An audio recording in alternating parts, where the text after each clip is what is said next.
beyond the edge of reality lies a story of ultimate conquest, a story of war and friendship, a story of a love that can never be, and a hatred that always was. And now, the most anticipated epic adventure of the year will never come to a theater near you. Final Fantasy VII. PlayStation. Hello everyone, my name is Gerard Dragon Rider Khalil, but most of you know me as the Completionist right here on YouTube. In college, I wrote a big thesis paper called Embracing Your Dreams, the Final Fantasy of Storytelling. This paper dictated how one game changed the future of the industry by upping the ante to the point where films now have to compete with the cinematic storytelling of video games. My friend Alex and I worked very hard to bring this series to you, and we hope you guys at home enjoy it. So without further ado, here it is, Embracing Your Dreams, the Final Fantasy of Storytelling.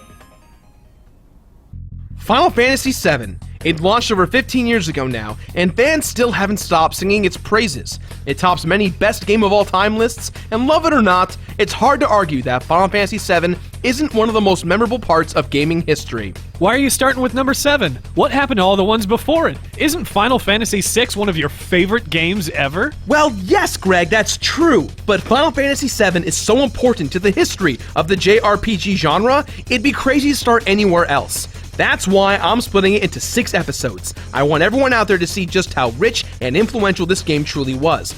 Not to mention, I'm a huge fan of it and everything it stands for. So how's it gonna work, Shirako? How can we stretch one game across 6 episodes? Easy. We'll just split up and expand on all the segments everyone's already used to seeing. On top of that, we'll walk through each disc in order, so that even if you've never played Final Fantasy VII, this month's episodes will be all you ever need to see. So this is our prologue video. Next week is Final Fantasy VII Disc 1 Part 1. The week after that is Disc 2 Part 2, and after that is Disc 3 Part 3.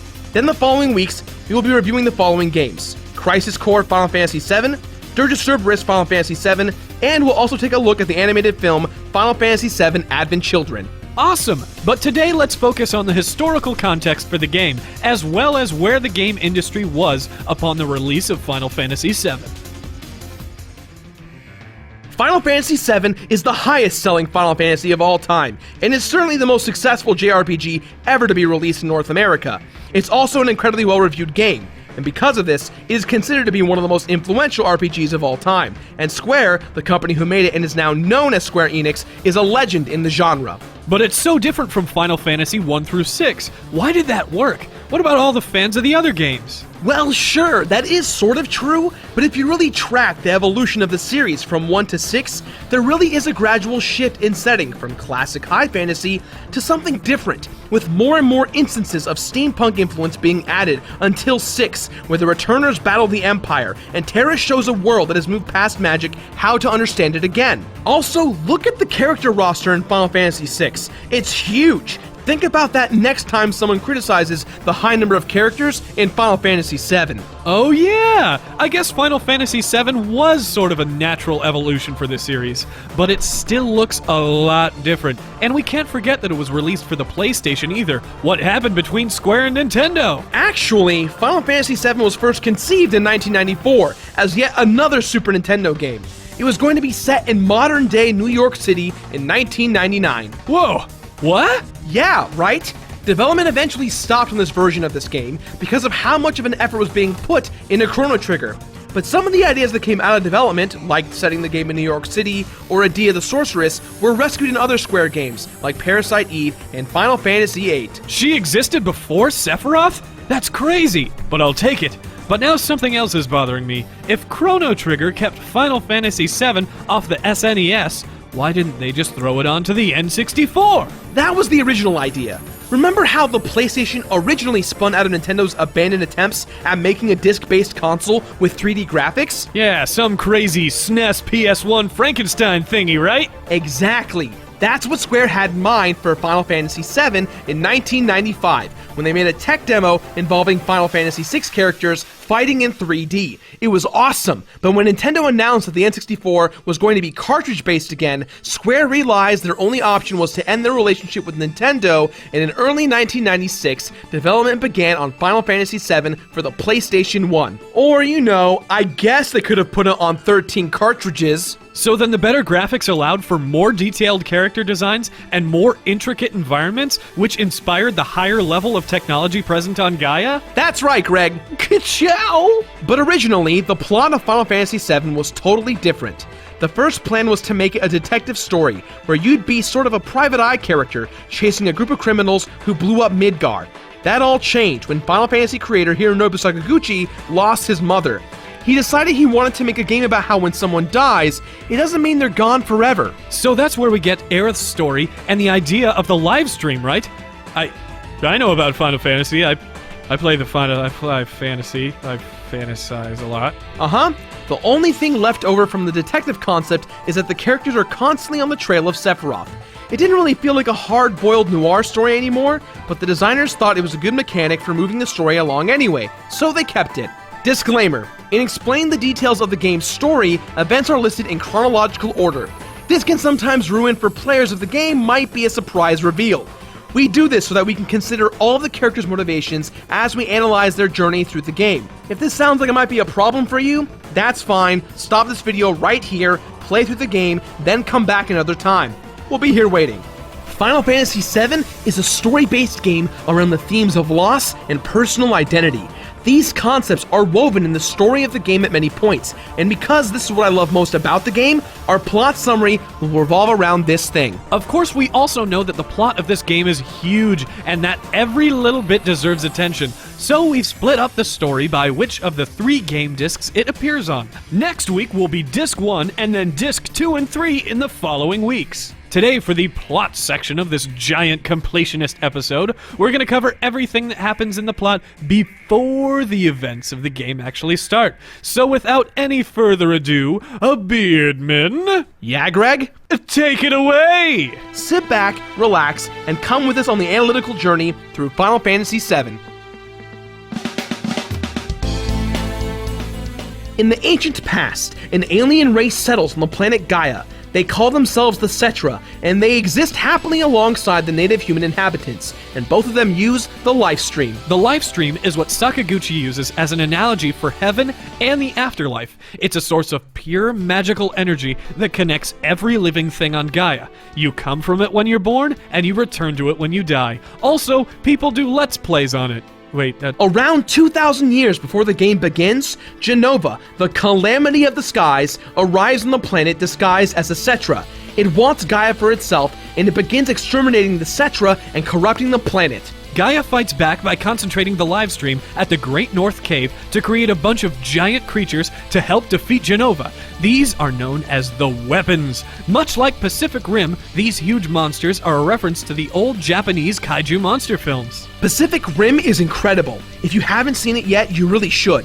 However, before the weapons can be used, the Cetra defeat Jenova and seal her in a rock. The weapons become inert and enter hibernation. The Cetra barely survive, and the few that are left just kind of disappear into the human population. This is our first huge example of loss and identity. Jenova exacts both upon the Cetra.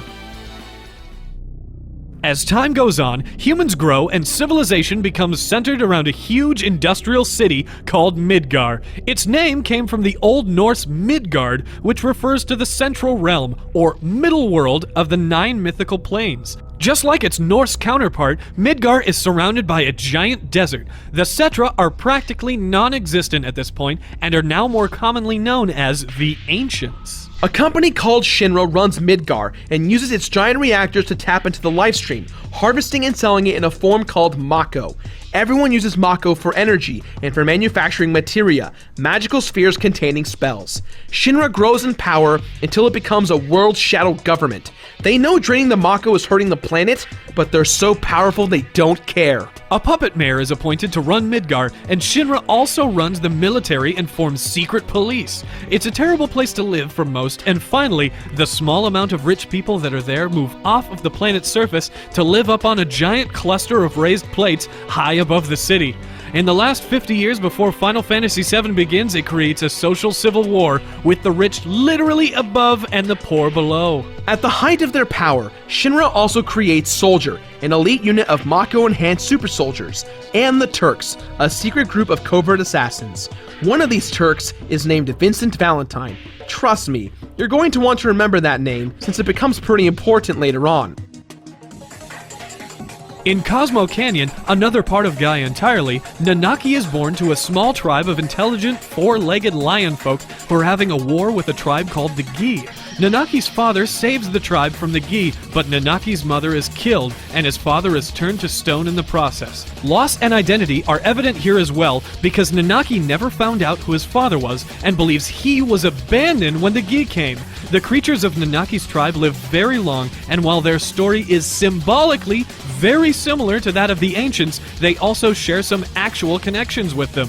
Wait, who the heck is Nanaki? Oh, I should have been more specific. You might know Nanaki by his other name, Project Red 13. Gotcha. Around the same time, in a rural little coal mining town called Corel, a little boy named Barrett Wallace is born.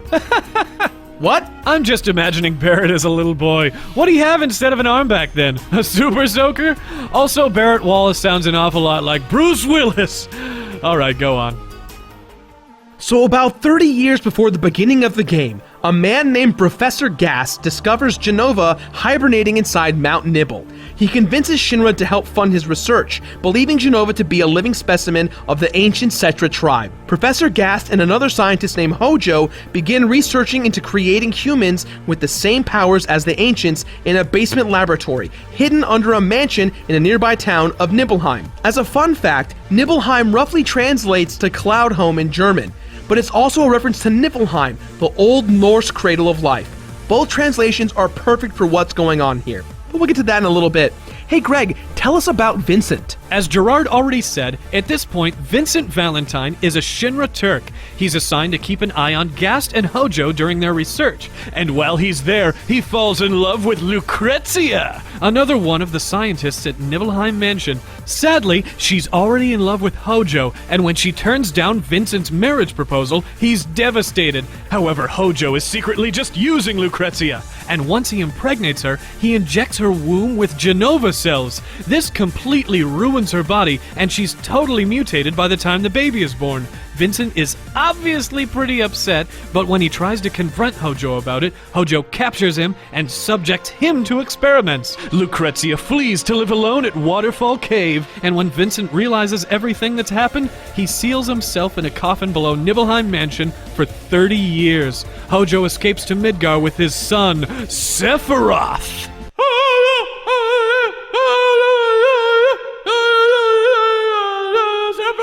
Sephiroth is Batman! What we should be talking about is the crap Vincent just went through and how well it ties into our overarching themes of loss and identity. He loses his love and both of them are literally mutated, which severely alters their identities. Man, poor guy has been through the ringer. And I'm not talking about that awful Sarah Michelle Gellar show. Anyways, what about that Gas dude? He becomes horrified by what Hojo is up to and strikes out on his own to find out more about the ancients. He spends some time over in Cosmo Canyon, amongst other things, and eventually he meets Ifalna, one of the last real living Cetra on Gaia. They eventually fall in love and they have a child together. That's right, everyone. It's a little girl and her name is Aerith. Isn't her name Eris? Aren't we Americans? Isn't this America? Have we lost ourselves? Yes, Greg. Aerith is called Eris in the English version of the game, but that's only because that's how the Japanese pronounce the name with the TH spelling. That way, they avoid people saying her name as Erisu, which is definitely not it. The new English website for the PC game now refers to her as Aerith too, so we're going to call her that here. But it also should be noted that she's still referred to as Eris in the game itself. Anyway, Hojo finally tracks down Gast and his family. Gast is brutally murdered, but Aerith and her mother are captured and taken to Midgar by Shinra. More tragic loss, anyone? Around the same time in Nibelheim, a little girl named Tifa is born, and as she grows up, she becomes aware of another kid in the town. This one, a quiet little boy. He never really hung out with anyone, probably because he loses his father at a young age and is raised entirely by his single mother. His name, Greg? Back from you. You do a little fanfare for me, Greg? Huh? A little fanfare? A little fanfare?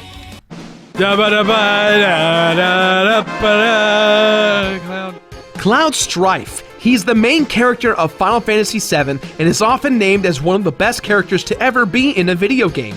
His distinct spiky yellow hair and giant buster sword are almost as recognizable as Super Mario or Master Chief, but his backstory is so much darker and much more complex. But more on that later. Greg? During Shinra's conquest of a town called Wutai, Ifalna and Aerith break out of Shinra HQ and find themselves on the run. They get as far as Sector 7 before Ifalna realizes she's going to die. She runs into a woman named Elmira Gainsborough, and because she's a nice person who just lost her husband in a war, Ifalna hands over Aerith for safekeeping. Elmira says yes because Aerith will help fill the hole left by her late husband. Loss, new identities! I think you might be onto something here, Gerard. As she grows up, Aerith begins to develop special abilities and periodically avoids being captured by the Turks. Back in conquered Wutai, a girl named Yuffie is born. Meanwhile, Sephiroth's Genova-enhanced abilities turn him into a powerful warrior, and he rises through the ranks of soldier, totally unaware of his crazy past. Word of his legendary status spreads to Nibelheim, where Tifa's mother had just died. Confused, she sets off to Mount Nibel to find her, and Cloud, inspired by Sephiroth to keep her safe, goes with her. Tifa gets hurt, and Cloud gets blamed, but now Cloud and Tifa become closer friends. Cloud aspires to join Soldier, and Tifa studies martial arts under Master Zangief. Back in Midgar, Aerith begins dating a soldier operative from Gongaga named Zack. Cloud also tries to join Soldier, but fails and ends up a normal Shinra grunt instead. Still, when monsters begin attacking Shinra reactors in Mount Nibel, Sephiroth, Cloud, and Zack are all sent to investigate. Cloud's so embarrassed to be seen as a regular soldier that when Tifa is asked to take them up to the reactor, he keeps his identity a secret, once again playing into our theme of identity. Here, Sephiroth finds Genova and over the course of several frantic days in Nibelheim Mansion, rediscovers his past. He thinks he's a descendant of the ancients and begins to see humans as traitors to them who let them be destroyed. In the aftermath of this discovery, Sephiroth goes into a rage. He murders Tifa's father and Cloud's mother and razes Nibelheim before heading back to the reactor to try and release Genova and reclaim the planet for her. Zack tries to stop him, but Sephiroth is too powerful. Sephiroth is about to free Genova, but not before Cloud stabs him in the back. Just when Cloud thinks it's all over and tends to Tifa, Sephiroth recovers and stabs Cloud through the chest. Cloud, using all of his body weight, lifts Sephiroth with the blade still inside of him and sends him hurling into the exposed lifestream below. Sephiroth learns the history of the ancients as he tumbles through the lifestream, and he eventually becomes a deposit in the Great North Cave, where he plans on summoning a meteor in order to hurt the planet badly enough so that the lifestream can concentrate in the cave. He will absorb it, and he will become a god. Weird plan, bro.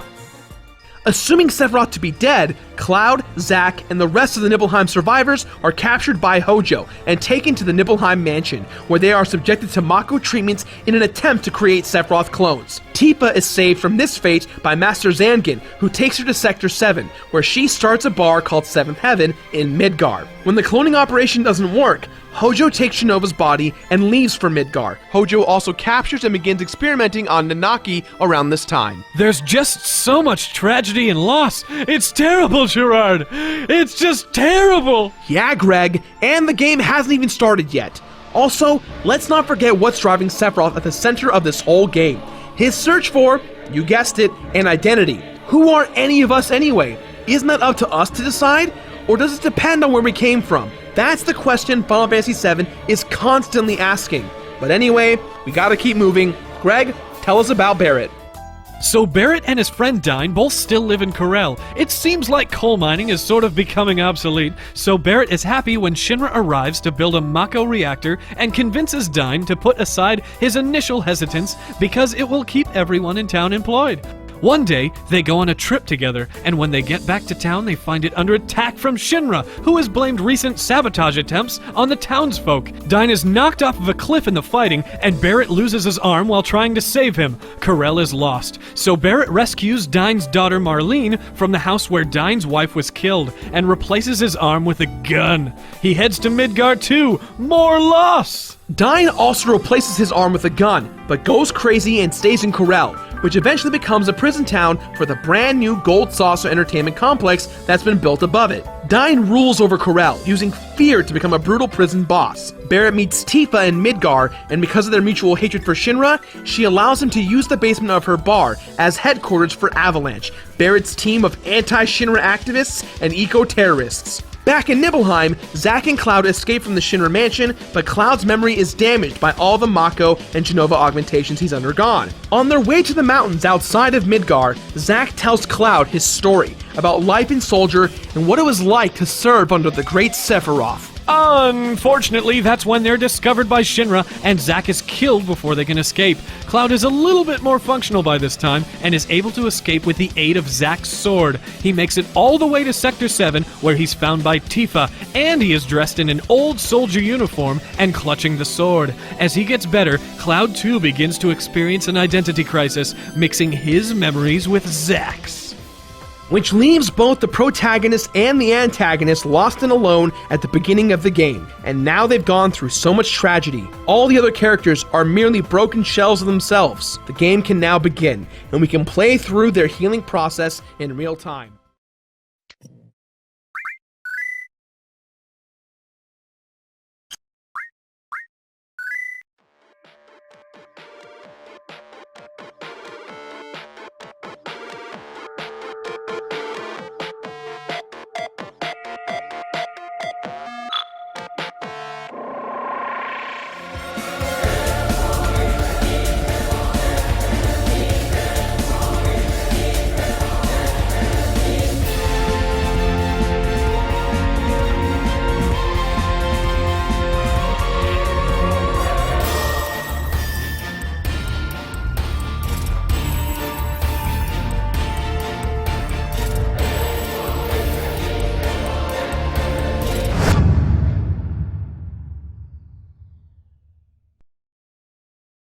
Final Fantasy VI is my favorite Final Fantasy because I don't know, it was very like simple. It still had like mythical elements and stuff, but it was very like straightforward. It was like there's magic and there's technology and then there's a bad guy and then there's this good guy and then there's this girl and she's half magic, half person, so she's split between worlds, and it's like, oh wow, this is neat. And then all these different characters kind of had these different views on like what was going on. And I have a theory that no, I'm not gonna say it. Would you say a game theory? I know. So I have a theory that the first Final Fantasy game that people play tends to be their favorite Final Fantasy game. So for me, my first Final Fantasy was Final Fantasy X, and then 7, and then 6. And so, as a result, Final Fantasy X is my favorite. And I know it gets a lot of hate, and I'll probably get a lot of hate in the comments for that. So one day maybe I'll have to defend it. Final Fantasy VI is the greatest video game ever made. Hands down. There is no other game better than it, for it is the best. My favorite Final Fantasy is 7. Overhyped, whatever. It's definitely 7. It was the Final Fantasy that got me into Final Fantasies. I had played the ones prior after playing 7. 7 was the one that pulled me in. I was captivated by the story, by the characters, just by the gameplay elements, like materia, stuff like that. It was fascinating to me, so it was definitely 7.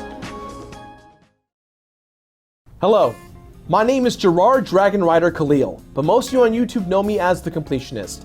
Welcome back to week 2 of our in-depth review of the entire Final Fantasy VII franchise. Last week, we set the stage, and now we move on to Disc 1. While there was a lot of information, we're going to move forward with what we've explained in depth, keeping that information in mind. So, before we begin, be sure you checked out last week's prologue video, or else you might get a bit lost. We've also got a few great guests to come with us on this journey for the next 3 videos, so with that in mind, let's get started with Disc 1.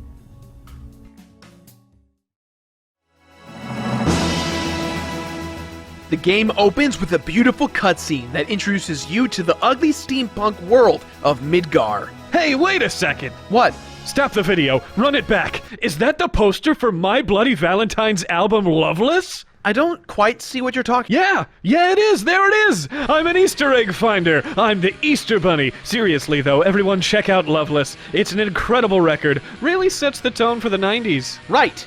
Anyway, the game begins with Cloud joining Barret and the rest of Avalanche on a mission to destroy Midgard's Mako Reactor number 1. This is probably one of the cooler ways to start a game, on a train with heist and battle music. The attack is successful and everyone escapes, but Cloud gets lost and accidentally runs into Aerith. They have a brief moment together, but then Shinra arrives to spoil the mood.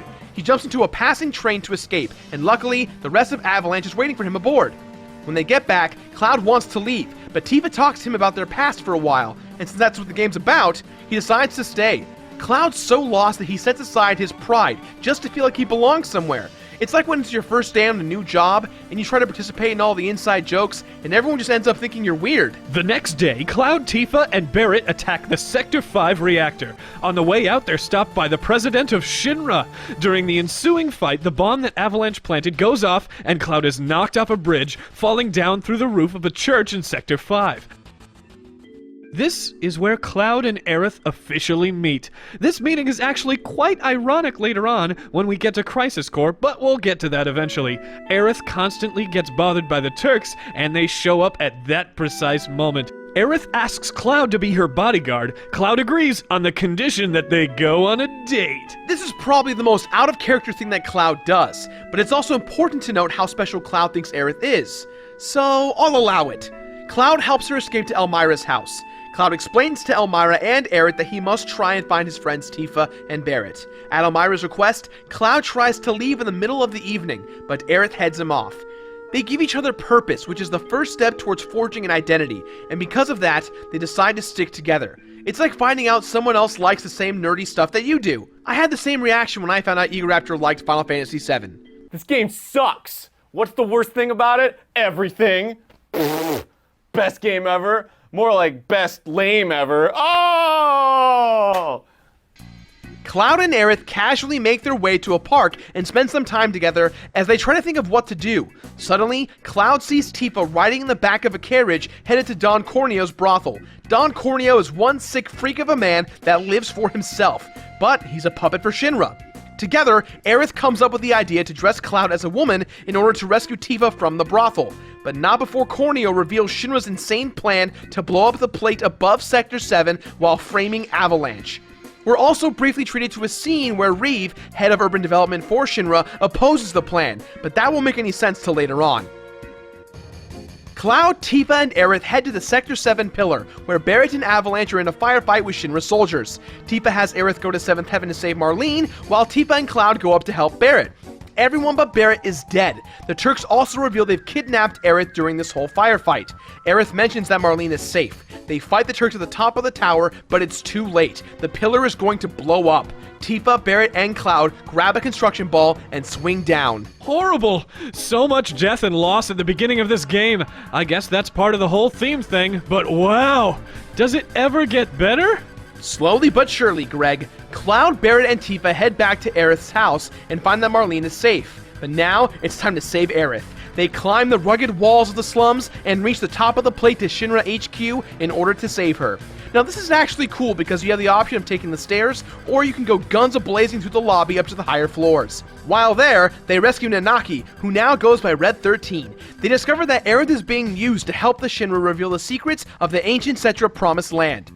The group gets captured by the Turks, but shortly after, Sephiroth arrives. He plans to keep the Promised Land for himself and murders almost everyone in the building.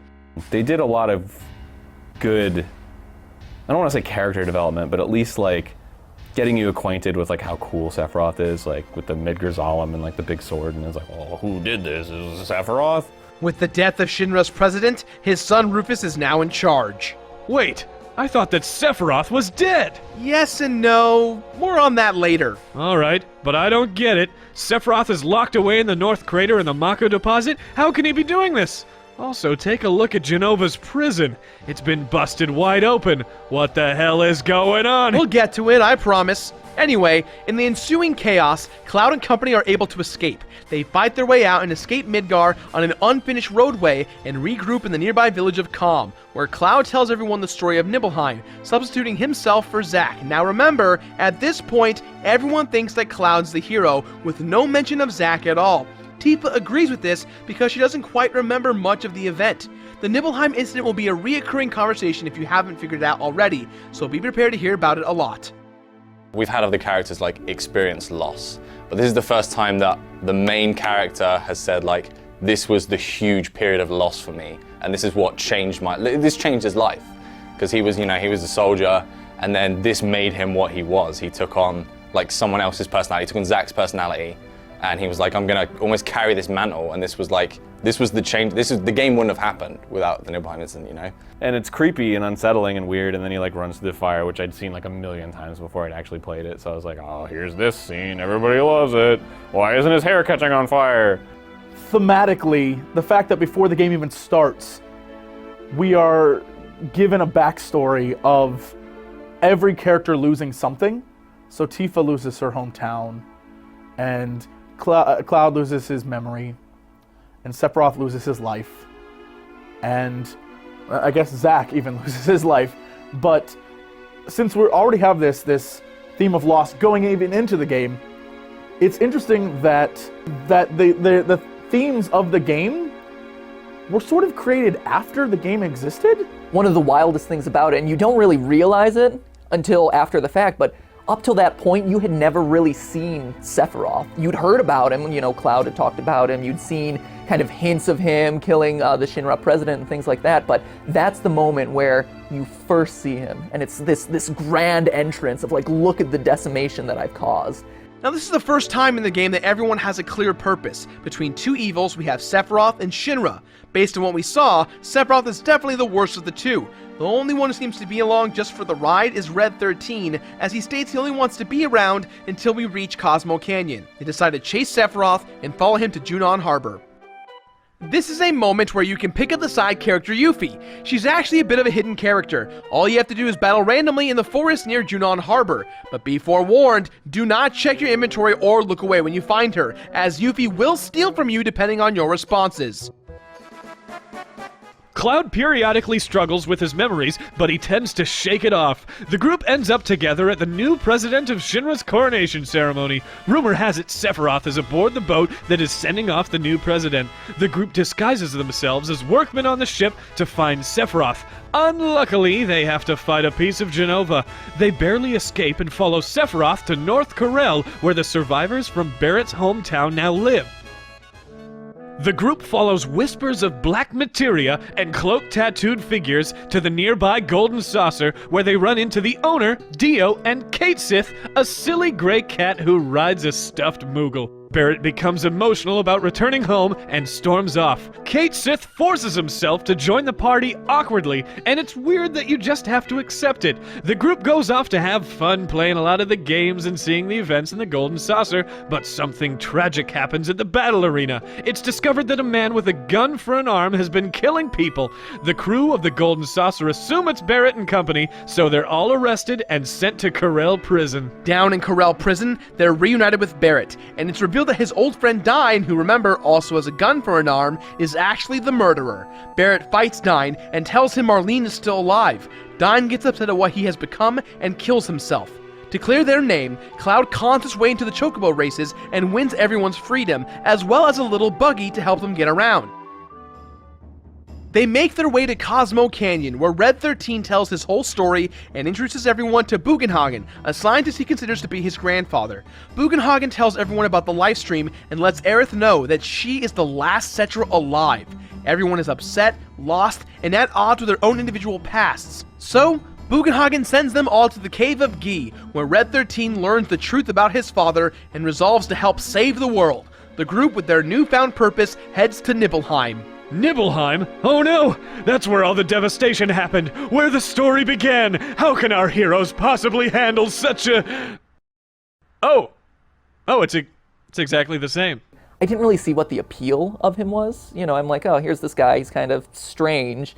This whole time I expected him to be kind of like the smooth operator who's like strategically taking down everyone. To me, I was much more invested in the like anti-Shinra campaign and taking down this big corporation that was ruling the world, this and that. But that incident of burning down the town and just utterly decimating everyone who lived there, that was the moment where, and seeing Sephiroth like walk through the flames in the cutscene, like that was the moment that I saw what made this guy such a big deal. The locations were really stood out to me, like that like really low wide angle of like the stairs leading up to Genova, like I remember that really well. And it just felt intense. It was cool. It was probably the music. The music's really good in that game. Shivers, but like excitement shivers, you know? Like he was so cool. Even though he'd done something, so you were like 12, I was 12 when I was playing this game, and I was like, this guy is just, how am I supposed to fight this guy? He is ridiculous. And I remember I had a save game and I kept reloading the save game just to watch the clip again and again and again. Because like the graphics weren't that great in Final Fantasy VII, but this particular cinematic was just, it was there for all to see. And it was just like, yeah, just walks through the flames. I remember it perfectly. Immediately, One Winged Angel comes to mind. That's, I think, what everyone would say. I would say confused and perhaps used. Strangely, no one in Nibelheim acknowledges that anything ever happened there. However, Sephiroth is in the mansion, and the black cloaked figures on the outside of town, they're muttering the word reunion. Sephiroth tells Cloud he has no right to join him for the reunion, and Cloud begins to realize that Jenova might not be an ancient after all. The reason why Sephiroth says this is because Jenova cells were injected into Cloud when he was held captive, but Cloud was considered a failure. There is another missable character here, our friend Vincent Valentine, the former Turk. He's still sleeping in the Shinra mansion. Getting him opens up many more aspects of the story, and after our prologue video, who wouldn't want Vincent in our party? After collecting Vincent, the group heads up through Mount Nibble to Rocket Town. Rocket Town? What a hilarious name! Hey, there's a giant rocket in our town. What do we call it? Let's call it Rocket Town. Done. Let's go to lunch. You want sandwiches? Ice cream sandwiches. It's ice cream lunch. They meet the foul-mouthed, hot-headed Sid, a pilot with dreams of going to space. Shinra shows up demanding that they take Sid's only plane, the tiny Bronco. Shinra already confiscated the Highwind, which was Sid's airship, and this is just another thing they need in order to follow Sephiroth and our crew. They all climb in the tiny Bronco together and escape. Sid forcefully goes with his ship, and the Shinra shoots it down. The tiny Bronco then becomes our car boat. Angry at Shinra, Sid joins the gang. He tells you how he used to work for the now abandoned Shinra space program and that Rufus was chasing Sephiroth to the Temple of the Ancients to get the Black Materia. Sid's mean spirit comes from the loss of his dream. He was going to become the first person who went into space. The Shinra-funded space program guaranteed his dream to be a reality, but on the day of launch, his assistant Shara got stuck in one of the compartments. If Sid had launched the rocket, he would have killed her, so he pulled the plug on the launch, which in turn cost Shinra money, and they backed out of the program. With our brand new water car boat, we have the ability to explore, and the new area we can explore aside from our main destination is Wutai, Yuffie's hometown. As we make our way to Wutai, Yuffie's secret plan to steal all of our materia comes into fruition. Our new goal is to get all of our materia back, while avoiding the Turks and the rest of the Shinra soldiers. We head to Wutai and go on a wild goose chase until Yuffie gets kidnapped by Don Corneo, our sleazy villain from the brothel in Midgar. Now this is actually really cool because we get to team up with the Turks to take down Don Corneo, as Corneo has taken one of their own. Shortly afterward, Yuffie returns all of our materia and we can move back to our main quest. But a surprisingly endearing fact we learn from this quest is actually how Yuffie became a thief to steal materia. It's because of the conflict that once existed in Wutai. Wutai was at war with Shinra for quite some time, and Shinra won, expunging the spirit of Wutai. Yuffie and her family's spirit was in turn also crushed. Another example of loss not only for Yuffie, but for the entirety of Wutai. After hearing that the temple's keystone was sold to Dio over at the Golden Saucer, they head over there to get it from him. Dio happily hands it over after a round in the battle arena, but the gondola vehicle is busted for the night. They decide to spend the night at the inn. Aerith finally cashes in on the date she owes Cloud, but since he's being so quiet, Cloud reminds Aerith of Zack. This is actually a fun moment because depending on how you interact with Barrett, Tifa, and Aerith throughout the game, you can actually end up on a date with either of the three. Regardless of which date you go on, Cait Sith turns out to be a remote-controlled Shinra spy. Yet another instance of incorrect identity, and he steals the keystone for Rufus. Cait Sith shows his true colors by showing the group that he has Marlene hostage, and that they must take him along with them, or else. What a jerk! Oh, trust me, his story's even weirder than you think. They go to the Temple of the Ancients where they find Sephiroth, and he explains his plan on becoming a god to them. After getting the info he needs, Sephiroth disappears. The group realizes that the only way to keep the black materia magic out of Sephiroth's hands is to shrink the temple, but it will crush everyone still inside. Cait Sith decides to sacrifice his giant stuffed body to do it, redeeming himself. Sephiroth once again appears and uses Cloud's Genova cells to control him physically and breaks him into two different versions of himself, one of which hands over the black materia. Now this is actually awesome to play because no matter what you do, you cannot stop yourself from giving the black materia to Sephiroth. Sephiroth leaves, Cloud passes out, and the rest of the group shows up with another model of Cait Sith in tow. So Cait Sith is just invincible? What is he? What sort of witchcraft created him? While Cloud is knocked out, he has a dream where Aerith tells him she's going to the City of Ancients to handle Sephiroth without them. He wakes up inside of an inn in Gungaga. Aerith is gone, and he tells everyone what he saw. Things are looking pretty good, there might be a chance for redemption. They fight through the sleeping forest and find their way to the City of the Ancients, where Aerith is kneeling in prayer by a standing pool of water. As Cloud approaches the altar, Sephiroth begins toying with Cloud like a puppet. He pulls out his Buster Sword and he's about to stab Aerith. This is so frightening. In this moment, we battle with the eternal struggle and question of, is Cloud actually going to kill Aerith? But then, Sephiroth drops out of nowhere, and in one of the most famous surprise twists in the history of gaming, he kills Aerith where she stands. Aerith was given a white materia when she was a young girl, and throughout the journey, she references that it has no magical powers. Upon her death, the materia falls out of her hair and skips across the water gently, sinking to the bottom. The impetus, the thing that you as the player feel, is Aerith's death at the end of Disc 1. Like, that's the big thing that everyone notes as their personal moment of loss as a player. And I think that is what stuck with more people than anything else in the game. Why didn't you use Phoenix Down? I'm out. Yo, I win the interview. You know, I had never really played a game where one of the main characters or one of the main party members just dies in the middle of the game. It was so shocking to me. I know that was kind of a trope of Final Fantasy games before it, but Final Fantasy X, that doesn't happen, which was the only one that I had played before. And so I didn't know that this was kind of something that Final Fantasy games were kind of relatively known for or whatever. And I think most people who came into the series at 7 or later found this out for the first time in that moment. Oh, Aerith died. It was so sad. I didn't even care. I was actually really frustrated with her because right before that, you fight the wall, I think, right? And they made you use her.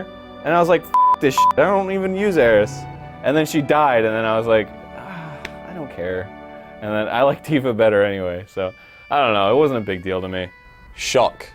This was the first time I'd ever seen someone die in a computer game and not come back to life. You know, this was I mean, you not like, obviously you see people die, but in the sense that this was a character that you invested in and you leveled up and you had her in your party and you became attached to that character and then it was ripped from you. This was the first time that happened to me. And I think for a lot of people, it was the first time it happened to them too. So it was a shock. I think part of you knew she was gonna die, but I don't think anyone expected, or I didn't expect, that she would be gone for good, like gone. You know, we're untouchable. You know, we grew up with like Link and Mario and stuff, and those guys don't die. I mean, unless you suck, but you know, in RPGs, especially Chrono Trigger, Chrono Cross, like, you know, I'm trying to think what other, Earthbound and stuff, like people don't die. It's a video game, like you're the heroes, you're gonna win the day. But here it is, this like, just out of nowhere, this murder scene.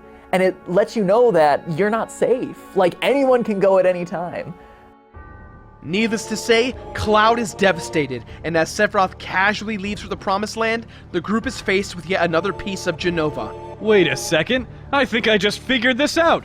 We're not actually hunting Sephiroth at all. Oh, awesome, yes! I think Greg gets it exactly! Every time we catch up with Sephiroth, what happens? We fight a piece of Jenova. Jenova for many years disguised herself as a Cetra, right? That means that Jenova is a shapeshifter. Sephiroth didn't actually kill Aerith. Jenova shapeshifted into Sephiroth. The Sephiroth who is in the Mako deposit in the North Crater is the real one, but because he was the only one born with Jenova cells, he has the ability to control Jenova. So it was Sephiroth's will that killed Aerith, but not physically Sephiroth.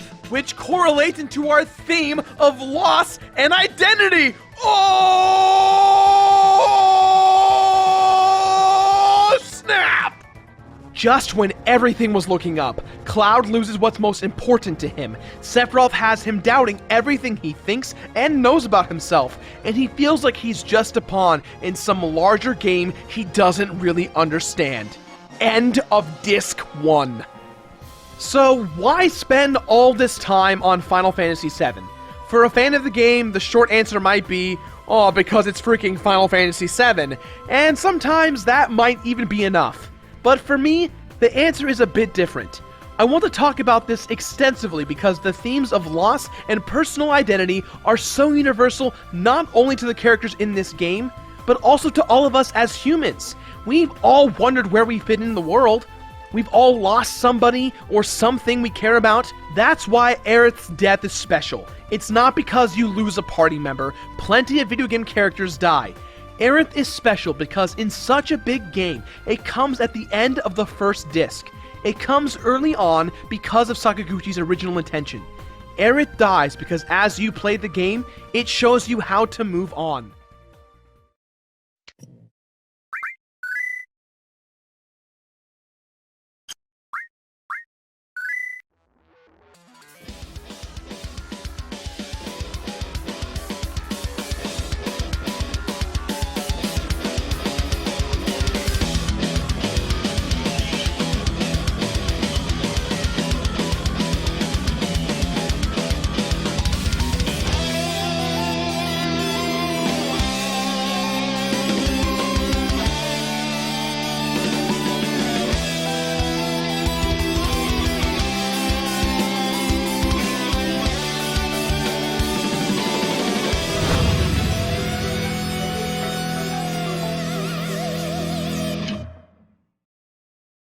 Hello everyone, my name is Gerard Dragon Rider Khalil, but most of you at home know me as the Completionist, and welcome back to Part 3 of Final Fantasy VII Month. This analytical experiment has been going very well so far, and now it's time to start with our analysis of Disc 2. Today will be a little bit different as we not only further our journey of the plot, but we also explore the presentation and the gameplay of the game as well.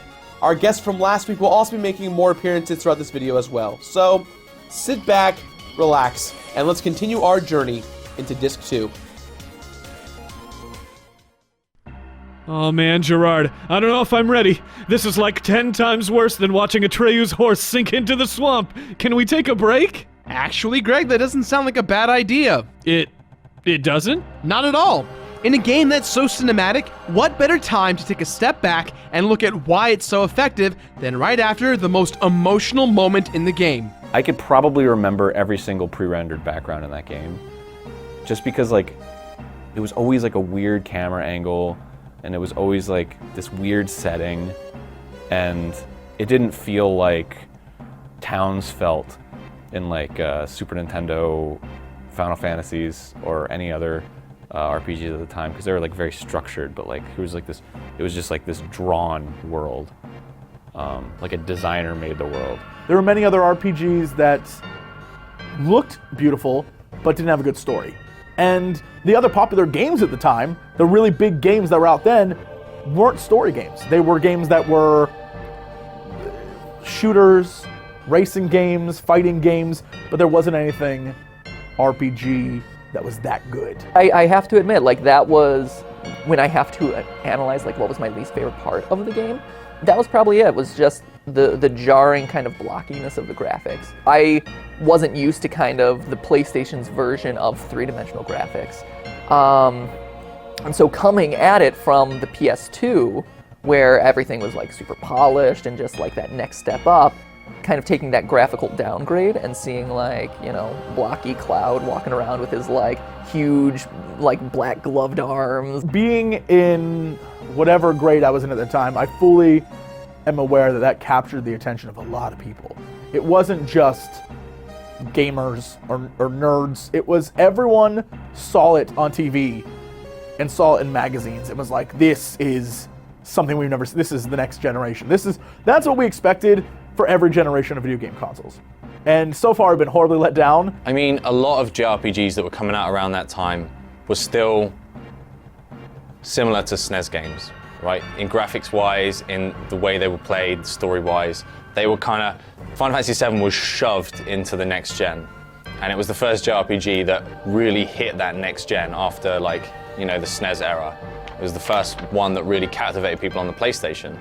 And I don't know why it stands out, but it had that wow factor. It was good. Final Fantasy VII's genre-defining cinematic feel was a huge undertaking both financially and artistically, requiring the work of about 120 people and a budget of over $30 million. $30 million? In the early 90s? This game cost more to make than Mrs. Doubtfire. Who was working on this game? Steve Jobs and Bill Gates combined? Still Jates! Not quite, but Final Fantasy VII is a living world, and it takes a lot of effort to make that happen. I mean, just look at the game. Every last element is timeless. The character design in this game was the Final Fantasy debut of lead character designer Tetsuya Nomura, who was handpicked by Hironobu Sakaguchi himself when franchise regular Yoshitaka Amano was unable to make the time commitment. Nomura's character designs are also amazing because when he started working on them, the story hadn't even been written yet, so the details he created in his head as he designed everybody actually influenced the course of the story. For example, Red 13 only looks the way he does because Nomura wanted a four-legged party member in the game, and his name just comes from the fact that he thought a color and a number together sounded cool. That's crazy! Even 15 years ago, the mainstream video game industry was so much more punk rock than it is now. Maybe that's where Final Fantasy VII's hard edge comes from. Gaia's a tough place to live in. It reminds me of Star Wars or something where the world feels really lived in, and the line between high fantasy and science fiction is blurred. It's like Final Fantasy VI, but even more so. And the fact that the characters were 3D models made them so much more expressive than the static sprites and text boxes of games past. It was because of the design team's desire to create something that felt real and dramatic that the art style of the game evolved this way. Early on, there was talk of doing more detailed pixel art on 3D backgrounds like in Xenogears, but the fact that the characters could move all their body parts made it possible for them to act a little more. I don't think people realize what a huge step forward this was for RPGs as a whole. It changed everything. It breathed life into a game traditionally based around menus. I love that push and pull between art and technology. Final Fantasy VII's such a great example of it. Take the FMV cutscenes. The new technology of CDs made it possible to have these awesome clips highlight and add dynamics to the more important parts of the plot. But since they looked so good, the design team turned towards pre-rendered 3D backgrounds instead of the pixel art grids of games past, so that the discrepancy between the two styles wasn't too jarring.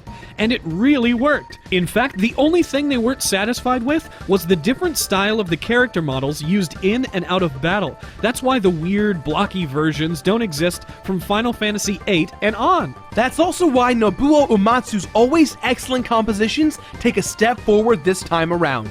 Many of the songs are longer and more complex because of the increased storage capacity of the disc, and One Winged Angel, perhaps the most famous piece of music in the game, is the first in the series to use recorded vocals. The game orchestrates itself just like a film would, telling you what to feel, when to feel, and how to feel. It leaves the game feeling bigger. Gaia feels like a living world, and that the story we see is just one of many being played out all over it. The game feels so rich and so full that sometimes you get paranoid that you're missing something, even after talking to everyone and seeing everything the game has to offer. Final Fantasy VII is like a novel told in video game form. and by the time it was released, Squaresoft was good enough at making games that the last few in the series already felt like intricate and beautiful clockwork. Final Fantasy VII is a standing piece of art that you can truly interact with while using all your senses. You can come back to it at different times in your life and take something new away from it each time. It plays just as good as it looks. I think like one of the other things this game did was like pull in a lot of, like if you got tired of the storyline, there was a lot you could do. Like chocobo breeding and chocobo racing. I must have spent hundreds of hours breeding and racing chocobos, and the gold saucer, and there's loads of these, you can just explore this expansive world and find like side quests and, you know, like hidden items and caves. There was so much to do besides the main storyline as well. In terms of like becoming mature and like having a more, I don't know, I don't want to say sophisticated, but like at least a more specific view of video games, I still think that game had it right. My least favorite thing about Final Fantasy VII, without a doubt, has to be one of the things that Final Fantasy used to do back in the day, which was you had to grind magic. And so in order to get all your characters prepared so you could have them in whatever situation you needed them, you had to go back and just grind and grind and grind and get them new spells, and get them to learn new things. And since then they've changed that, but they've added other grindy things, which I'd rather grind for magic, knowing that I'm improving my character, than like cards or chocobo babies. That was a banner year. If not like one of the pinnacle years of gaming. You have the N64 entering into like this huge heyday all of a sudden with GoldenEye and Mario Kart and Diddy Kong Racing, you know, and just you have Ocarina of Time on the way. And then you have all these awesome like Mega Man Legends and you know, looking at this list, like you have Diablo and stuff. And then as like the crowning achievement almost, the one that supersedes all these phenomenal games, Star Fox 64, another one, you know, Gran Turismo, all these franchises that live on to this day and were, you know, the best of their franchise. You have Final Fantasy VII as the thing that got past all these other amazing gold games and just rose even higher. The gameplay of Final Fantasy VII is so universally loved because it strikes the perfect balance between the traditional ATB-based combat of the SNES days and a more modern and gameable leveling system. Tack on a few nuggets of genre-defining innovation, and boom, we got a new RPG. So first, let's talk about materia for a second. Rather than gaining new skills and abilities simply by gaining experience, the materia system creates a much more open-ended and customizable system by attributing your party's learnable moves to small Mako-based powered orbs that grow in power the more you use them. They can be combined together in various ways. At the end of each battle, you gain experience points which increase your level, and AP points which increase the level of each individual materia equipped. This is how you evolve your party. For example, if you have a fire materia, with the base spell being fire, you can level it up, and now you can cast fire and fire too. And through hard work and grinding, you can master the materia, which will unlock the highest amount of damage from that materia. And when you master the materia, you also get another one for free. And there's all different kinds of materia. Red materia is summon based, in which you can summon monsters, gods, goddesses alike to fight on your behalf. For those of you new to Final Fantasy, summons are a common trope in these games. Green materia is usually your offensive magic. Blue materia is your support/all materia, where you can cast spells on multiple enemies if the materia are tied together. Purple is general battle support, materia that affects your party stats. And yellow is battle command materia, where the materia adds another command to your battle actions. This gets crazy big and crazy cool when you start getting things like Forecut, Mug, or my favorite, Mimic. Wait, but if materia comes from Mako, and Mako is the distilled version of the livestream, and if Gaia's currently in trouble because they're depleting the livestream, then, oh god, Gerard, doesn't that mean that— Precisely, Greg. The reason we still talk about Final Fantasy VII's gameplay today is that not only was it fun, but elements of it also forced the player to interact with the game's core themes, whether they were totally conscious of it or not. For example, materia is based on taking from the planet, but it's also how your characters are able to grow. It's a conflict of interest, and it perfectly exemplifies why experiencing loss isn't always as simple as it seems. Though that still doesn't explain why maxing out the enemy skill materia is so damn annoying. Same goes for limit breaks. Sure, there were awesome new attacks you got to unleash when you piled up enough damage, and it was really cool to be able to hold on to them until the next big boss fight, but they also sort of help exemplify each of the characters' identifying traits. There's 4 different tiers of limit breaks, and you unlock 2 limit breaks per tier. To unlock the second limit break, you need to use the first limit break a certain number of times. To unlock a new tier of limit breaks, you need to kill a certain number of enemies with that character. It's very possible early on to get all your characters' limit breaks. Plus, the whole system is based around each character getting more and more angry the more they're attacked. So when the limit break is finally unleashed, what we get to see is an expression of that specific character's innermost turmoil. That's why Cloud channels anger through Zack's old sword, why Aerith amplifies her compassion for others, why Red 13 howls into the night, and so on. It's an expression of their damaged identity. And what about when Tifa and Cid take over the party? How much more literal of an identity crisis can you have? It's also great to just travel around and explore the world. Whether you're in the buggy, a chocobo, the submarine, the tiny bronco, the Highwind, or even just on foot, there's always something new and neat to do. It makes the world feel bigger, the story feel bigger, and in turn the game feels bigger. Final Fantasy VII's gameplay creates an entire world. It's a feeling that many gamers at the time were probably feeling for the first time, and it still hasn't stopped being wonderful. Gameplay considered, Final Fantasy VII becomes a truly complete story told from every conceivable angle. Man, that was great. Okay, Shirako, I'm ready to get back to the plot now. Alright, Greg, but brace yourself. Cloud's uphill climb is about to begin. Loss will soon make way for coping. After Aerith's death, the party follows the Sephiroth clones and Jenova north to the Icicle Inn, where they discover the details of Aerith's parents. Unfortunately, they also run into some Turks who are mad at Cloud for critically injuring their boss when he shrank the Temple of the Ancients. But, hilariously enough, Cloud just snowboards away off a mountain and onto the Great Glacier. That is one of the coolest things that has ever happened in a video game. Forget walking away from explosions in slow motion. How about snowboarding away from all conflict and onto a nearby glacier? Choice. Anyway, they make their way through the mountains until they arrive at the Northern Crater, the real Sephiroth's resting place, where the reunion is well underway. The black hooded figures are revealed to be pieces of Jenova, and Sephiroth is controlling and absorbing all of them via Jenova. He is building his power until he can cast Meteor and destroy the entire world. All Sephiroth needs? The black materia. Cloud and company arrive and challenge Jenova/Sephiroth to a fight. They defeat them and grab the black materia. Cloud, Tifa, and one other party member decide to go down and finish off Sephiroth once and for all. But Cloud does not trust himself with the black materia, so he leaves it with one party member of your choice and the rest of the party. While there, Sephiroth shows them a vision revealing that Cloud isn't who he thinks he is. Sephiroth calls into question whether or not Cloud's just been Jenova's pawn this whole time because of Hojo's treatments. Now this is where Cloud hits his peak of identity. He's being made a fool no matter what he does or says. However, the truth is in plain sight. Zack was the true hero that accompanied Sephiroth to Nibelheim, not Cloud. Suddenly, Rufus, Hojo, and Scarlet, the head of Shinra's weapons development branch, all appear at the cave in the airship Highwind, having discovered the location of the ancient Cetra Kaiju weapons inside. Within all of this confrontation, Sephiroth controls Cloud like a puppet again and convinces Cloud out of his mind with self-doubt to summon the party member you gave the materia to give it to Cloud.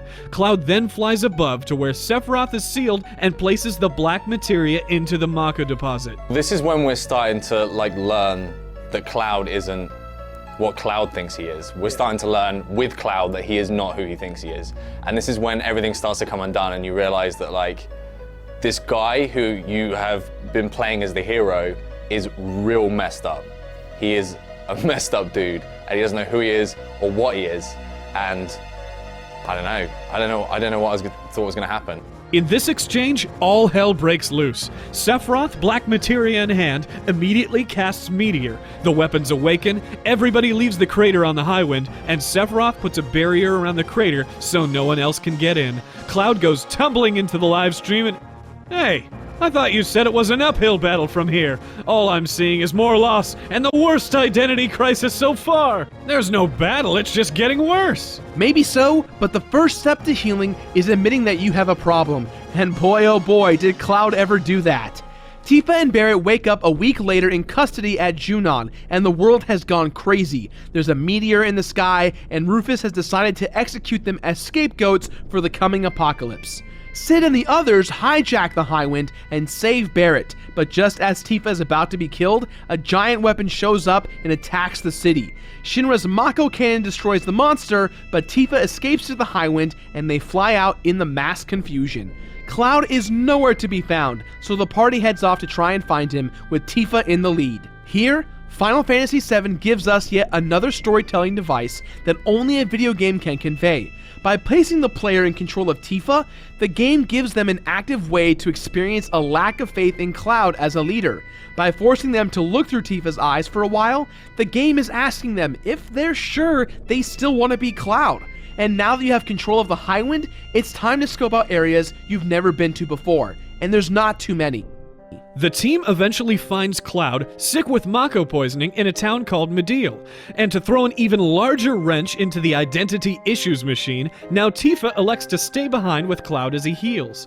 The group as a whole has a hard time understanding if Cloud is actually Cloud or if he's just another Sephiroth clone. The crew then has to nominate someone to lead them, and the person they choose is Sid.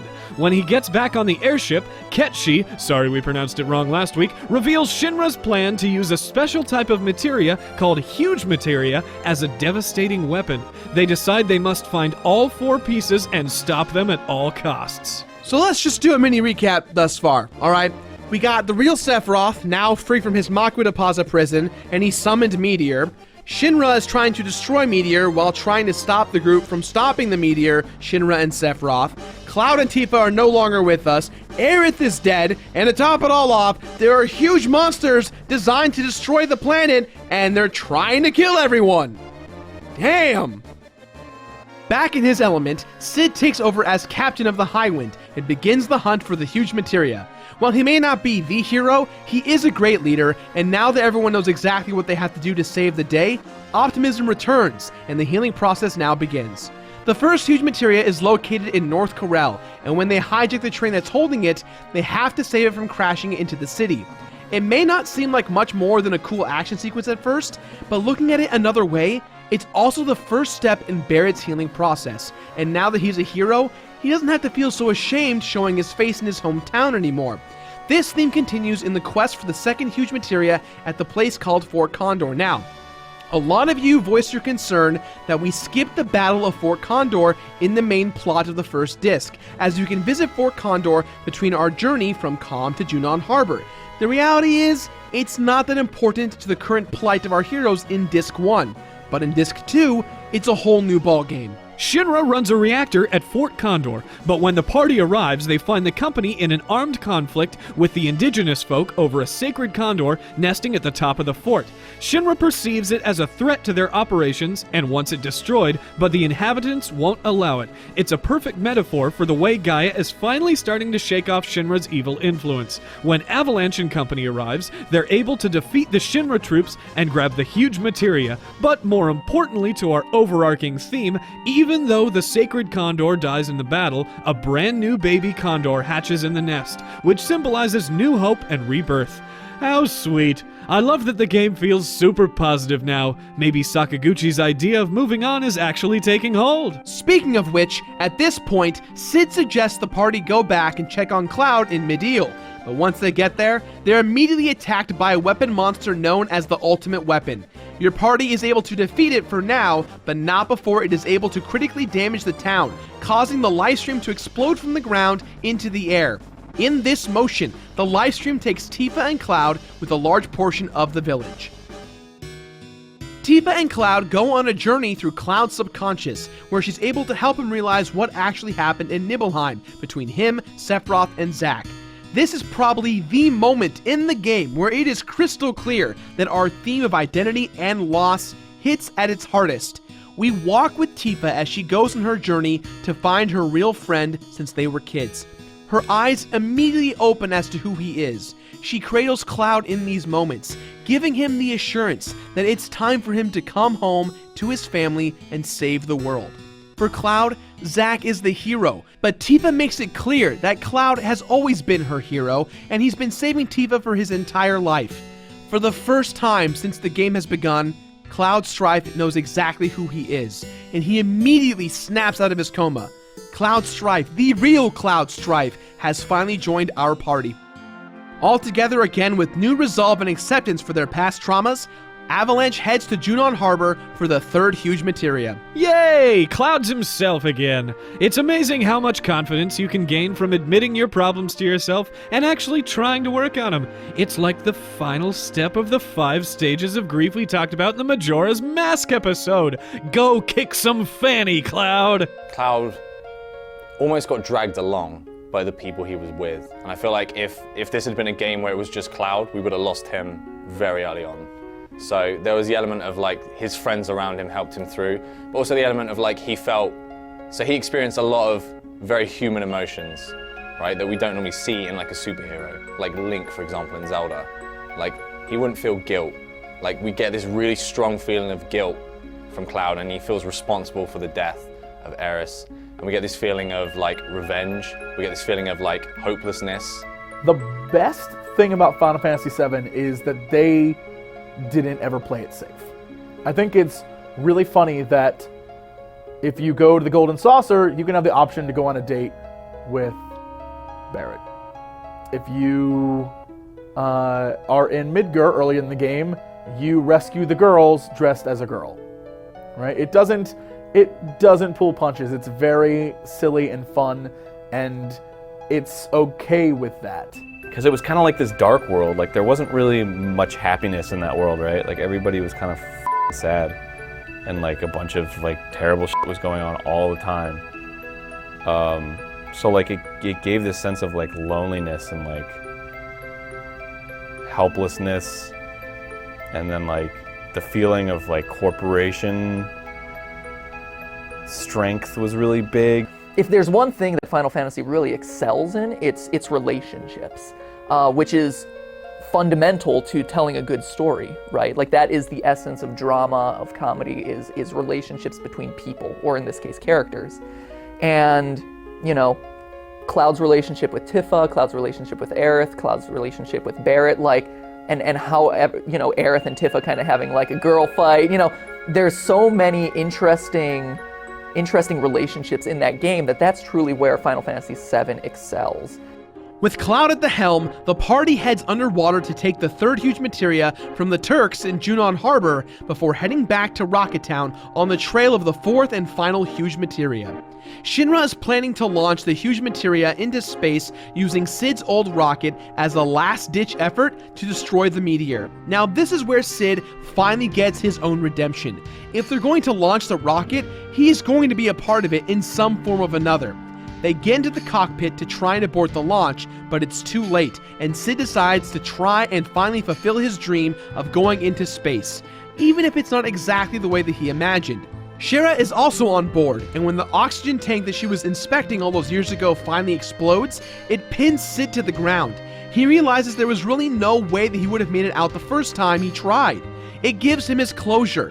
He's finally able to forgive Shira. They get away with the huge materia in an escape pod, but in this moment, Cid experiences one last moment of loss as he sees his dream in the form of a rocket ship run straight into the meteor and explode.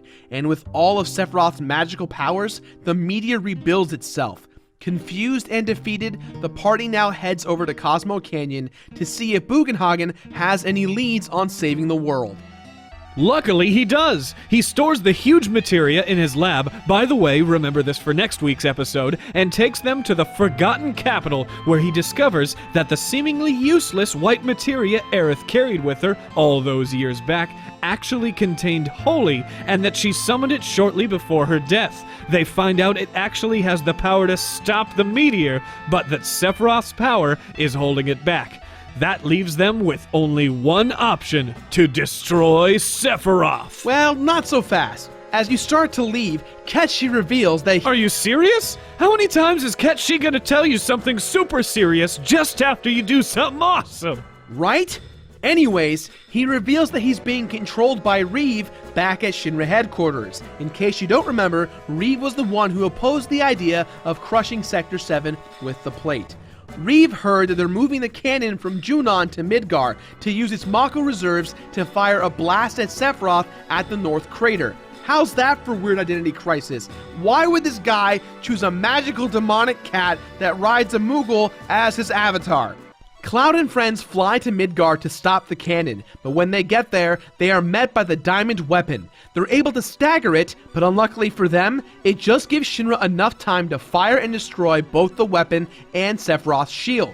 Still, before it dies, the diamond weapon is able to destroy much of Midgar, and Rufus is killed in his office. However, before the Highwind's able to get to the crater, Ketchi pipes up again and tells everyone that Hojo is powering up the cannon for one last shot at the crater. He also says that it'll probably explode and kill everyone in Midgar if it's fired again. They make their way through the Turks and one of Scarlet's monster creations before finding, oh god! Is that Hojo? Yeah, that's Hojo. He finally reveals that he's Sephiroth's father and that this whole messed up situation is the direct result of his experiments. He wants to use the cannon to send Sephiroth one last boost of energy, and when Cloud tries to stop him, we discover Hojo has been injecting himself with Genova cells and that we've got a pretty gnarly fight ahead of us. The party defeats all of his weird mutant forms. It's like everyone transforms in this game. It's like it's almost the theme of the game! Oh, snap! In these last moments, Cloud gives the party an ultimatum. Everyone can spend their final moments on Gaia with their family and friends, and just forget about the whole fight with Sephiroth. Or they can join with Cloud and Tifa as they plan their attack against Sephiroth, Genova, and everything else that stands in their way at the North Crater. This is a wonderful moment where Cloud and Tifa realize that the only family they have is each other, and they spend their last free day on Gaia in the Highwind together. The next day, everyone shows up to let Cloud and Tifa know that they're seeing this through till the end. Everyone is healing, if not completely happy, and all that lies ahead is the final showdown with Sephiroth. End of Disc 2. So if all that's left is the final showdown, where does that leave our thematic arcs of loss and identity? Happily, we leave them today on a positive note. As we saw today, it seems that the ultimate message of Final Fantasy VII is that with good friends to help you, no matter what you've lost or how confused you may be, you'll always find your way home. But is that too easy? Are we focusing too much on the surface meaning? How much deeper can we get? The answer is plenty, and you can find out exactly how much in next week's finale, where we talk about the game as a whole, all the fun and crazy stuff there is to do on the side, including endgame discussions of completionist quests, and get you ready for delving into the rest of the games in the series. The game thus far has taught us how to overcome loss and reinvent hope within one another and ourselves. So I invite you all to come back next week and join us as we close the final chapter in our journey through Final Fantasy VII.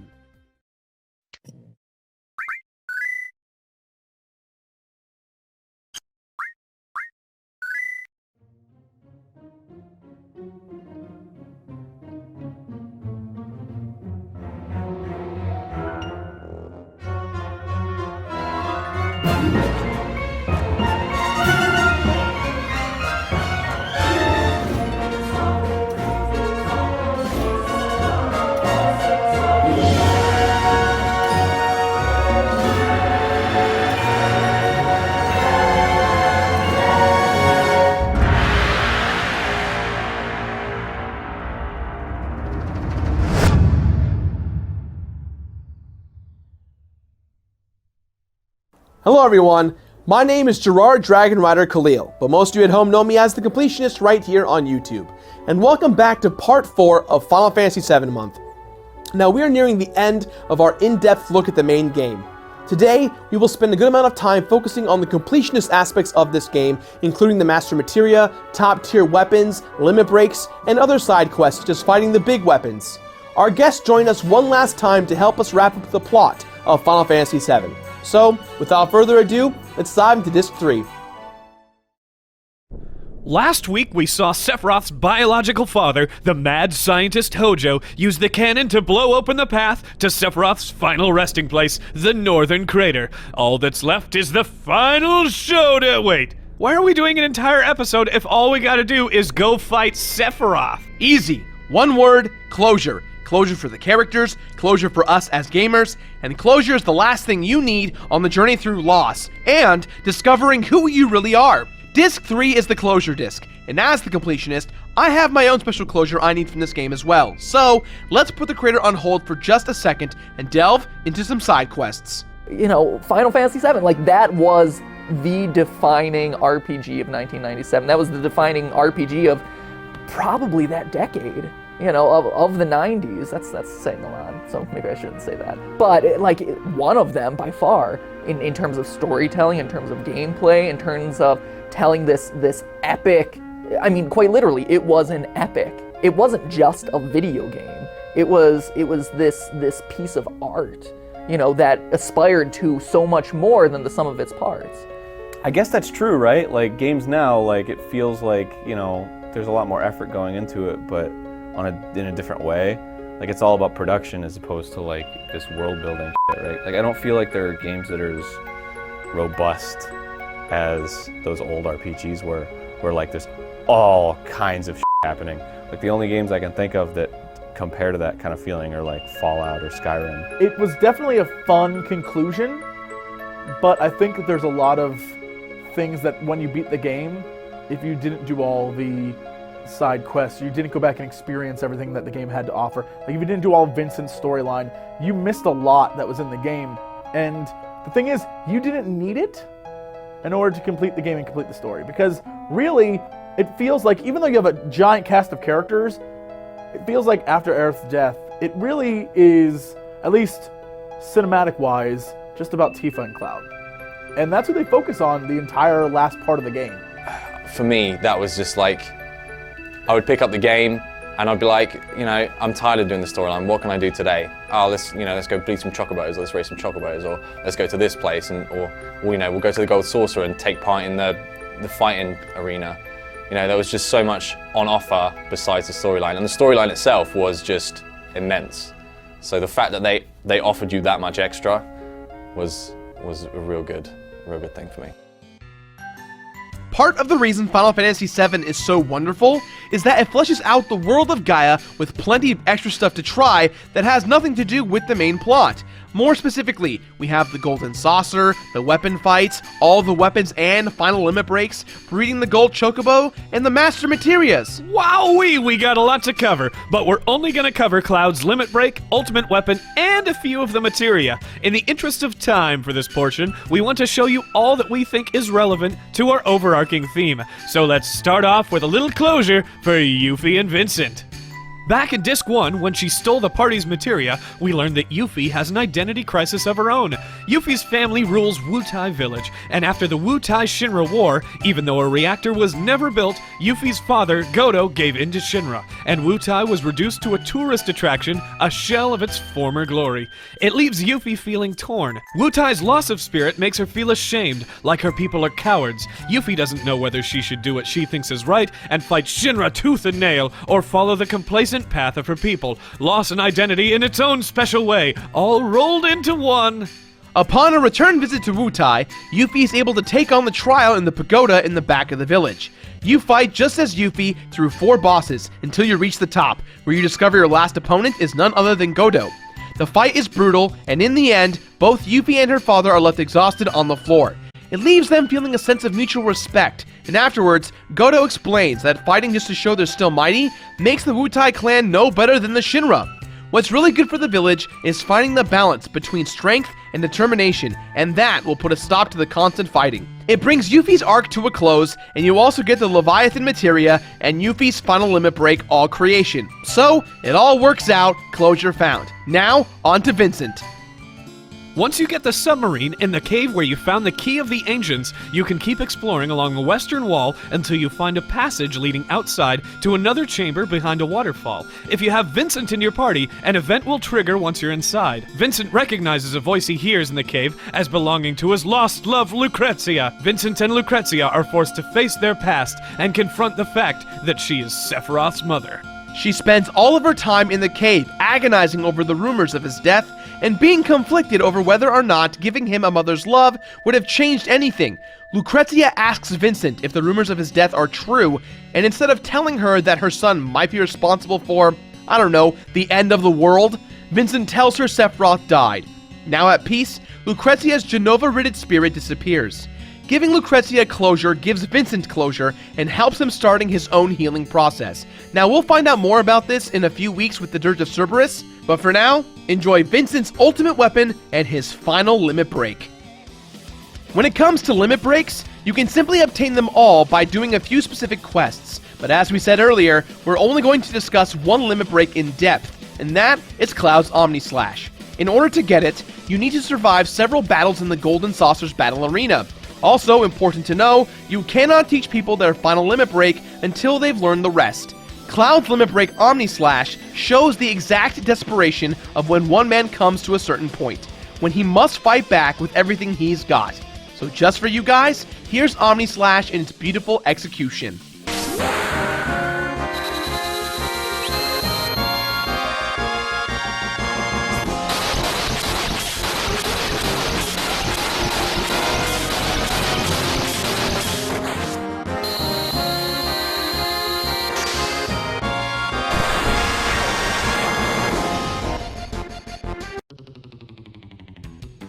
On the surface, chocobo breeding is simple to understand. Take 2 chocobos, give them the right nut or greens, and get a better one. Fight battles until that one matures, and then breed that with another one. Give them the right item, and so on and so forth, until you finally get the gold chocobo. However, once you really try to do it, you'll find that it goes much, much deeper than this. You also have to get them up to a proper class by racing them at the Golden Saucer. Only chocobos with an S ranking will allow you to breed super efficiently, and the only way to rank up your chocobos is by winning races. On top of that, the only way to win races is by feeding your chocobos to boost their stats. So there's a lot to do here, but in the end, if you stay determined and use a good strategy, the golden chocobo will be yours in no time. Now there's different colored chocobos that do different things. The green chocobo can travel to different terrain, including mountains. The blue one can only do shallow waters. The black chocobo can do a combination of both, but the gold chocobo can go anywhere on the map, even places the Highwind cannot land. Once you get your golden chocobo, you can go anywhere in the game, and if you're like us, your first stop is almost certainly going to be Round Island, a tiny little area in the northeastern corner of the map where you get the game's most powerful and notoriously long-winded summon, Knights of the Round. This summon is the most iconic and most difficult to get, and when you cast it, be prepared to wait up to a minute while all the Knights of the Round Table do their thing. Almost all of the summon materia is a mandatory get for the story, but there are a few you can miss. None of them are permanently missable, which is nice, but you also have to do some side questing and revisiting to get them all. Getting them all isn't important for anything specific in terms of bonuses, but all of them will be important in order to get Master Materia sets. Wait, Master Materia? Yeah. The huge materia that we collected in Disc 2 and hand over to Bugenhagen now acts as a materia condenser. It will assimilate all of one type of materia into a master version. So for example, if you have all of one green set of magic materia mastered, it gets turned into one green master magic materia. Getting them grants you the ability to use every move associated with that colored materia. So if you want to give everyone a set of master materia, you have to master all of the materia again for each character? That's nuts! Pretty much, except for the set you get from the guy in Calm. Watch Guy in Calm. He's in the rightmost house and he trades you for the stuff relating to the leftover sets or weapons you haven't defeated as a part of the story. There are several hard optional bosses added to the American release of the game, and they grant some pretty remarkable rewards. Let's go after the Emerald Weapon first. If you fight the Emerald Weapon, you'll notice that a timer appears on screen. You need to get the underwater materia, which removes the time limit by turning an enemy into the key item, the guidebook. and give it to that same traveler in Calm. It's a rough battle, and upon beating the Emerald weapon, you'll get the Earth Harp, which you can then trade to get an extra set of Master Materia. Up next, we've got the Ultimate Weapon. The Ultimate Weapon is the Dragon-type weapon that destroyed Mideel during the whole Cloud Tifa crisis, and I think it's about time we got revenge, shall we? The weird thing about the weapon is that you can chase it in the high wind, defeat it, and then follow it to a new section and fight it again. Eventually, we defeat the weapon at Cosmo Canyon, and we are awarded Cloud's best weapon in the game, the Ultimate Weapon. Quick side note, when the weapon explodes, it leaves a huge crevice in the floor, allowing you to have access to the ancient Forgotten Forest. This side quest is weird, and you must trek through several different parts with animals and insects to get across. The ultimate payout is Cloud's Apocalypse weapon, which triples AP growth. Also, Apocalypse is a reoccurring sword in almost all Final Fantasy games. After that, it's time for the Ruby weapon. Wait, Ruby weapon? Emerald weapon? Where's the Sapphire weapon? Is this Pokemon? Where am I? Come on. I'll be here all night. Not exactly, Greg. The Ruby weapon by far is the hardest fight in the game, and incidentally, the strategy required to beat him just so happens to tie perfectly into the theme we've been talking about this entire time, overcoming loss. The weapon is only vulnerable when one of your characters is alive, and it has the ability to remove party members from the battle. Plus, it's constantly doing this, confusing you and making it hard for you to function normally. Using the mechanics of the game, it forces you to move past loss and all the bad stuff it brings with it in order to win. And it's only through using the Hades summon, i.e. Mastery of Death, that you're able to slow him down at all. Once you do that, it's time for W summon Knights of the Round and Mimic Chain until you're done. It's a great fight, and when you win, you get the Desert Rose, which is good to trade for an extra golden chocobo. It's subpar to the one you got from breeding, but whatever, that's the weapons. It's time to discuss the missing piece. We've talked about what the game means and how to play the game, but now let's take a look at what it feels like to play it. It was a pretty big part of my childhood. Like, I was a part of like web rings and like Emily Gregg was like a big influence on me. She was like a huge Final Fantasy VII fan artist, and she did like comics and stuff. And I'd like print out her comics and like bring them to school and read them, and I would like try to emulate her style. And it was like because I was into Final Fantasy VII. I'm what you would call a Final Fantasy nerd. So I had played Final Fantasy VI, Final Fantasy V, Final Fantasy, I think it was 4, which was 2 at the time, and I got a bootleg version of 5. That's how hardcore I was, because I don't know if people are aware of this. When I was a wee lad, 3 was 6, 4 was 2, 5 didn't exist, and 1, I don't remember what 1 was. Maybe it was 1 originally, I don't remember.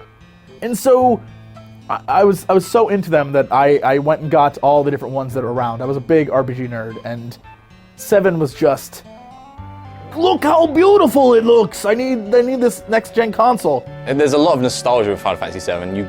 You grew up on this game, and when you're 12 and you're impressionable, this game, like, it helps mold you. You become that attached to it, and the storyline is great. And it's like any good storyline you see as a kid, you would remember. And a lot of people that are saying this is overrated are looking back in time from the point now where, like, this game changed, like, JRPGs and changed a lot of games, and a lot of today's games are based on some of these changes.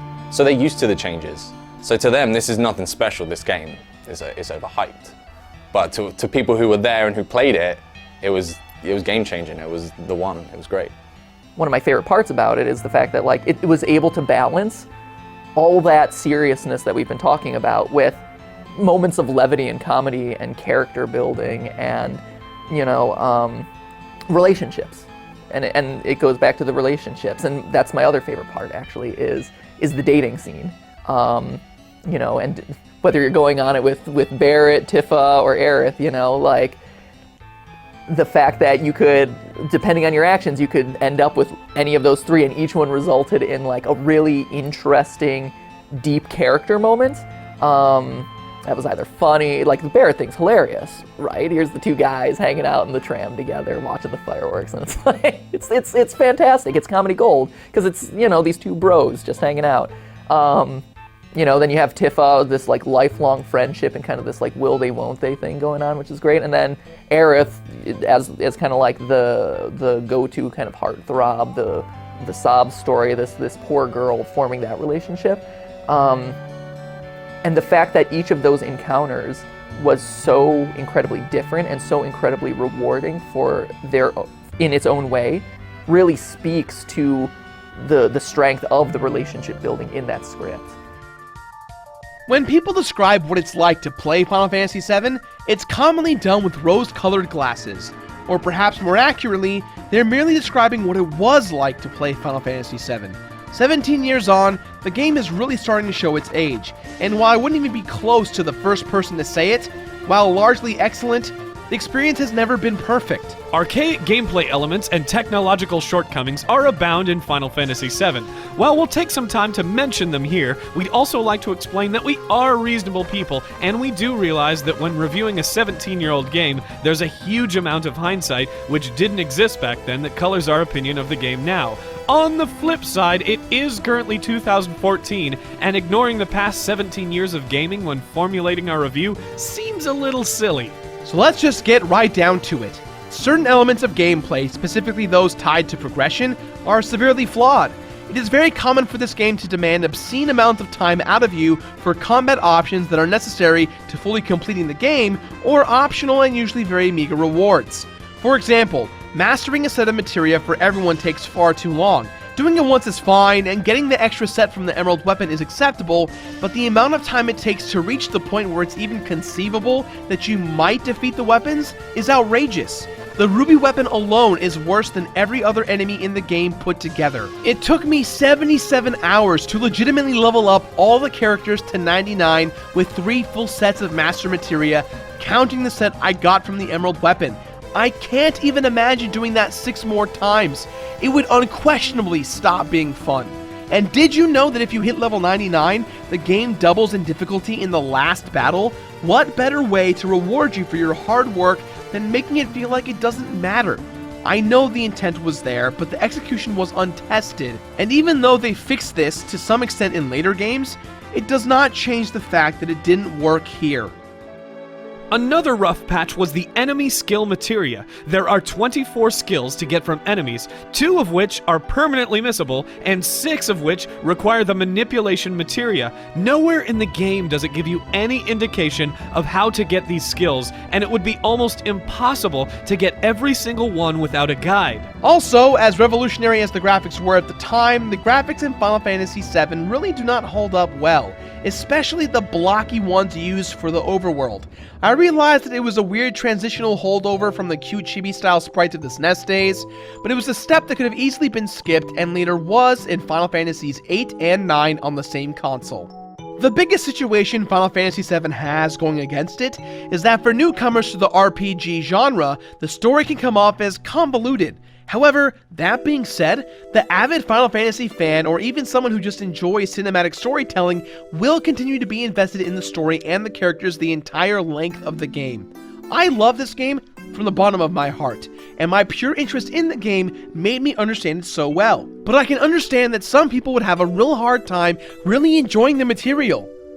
At the end of the day, for me, a game needs to have flaws to appropriately appreciate everything else with it. A perfect game can sometimes be a bit too boring, which is why I do not believe in a ranking system from 1 to 10. That being said, it all boils down to a matter of taste. Anyways, let's get back on track. For now, we have our version of the story to get through, and the final chapter is just about to begin. Yes, I did beat it, and I think there are a lot of emotions going up to the ending, right? One was, sweet, I finally get to fight Sephiroth, like this is epic. Then it was, wow, he turned into this angel thing, like, wow, that's weird. Like it was cool, don't get me wrong, but it was like, did not see that one coming.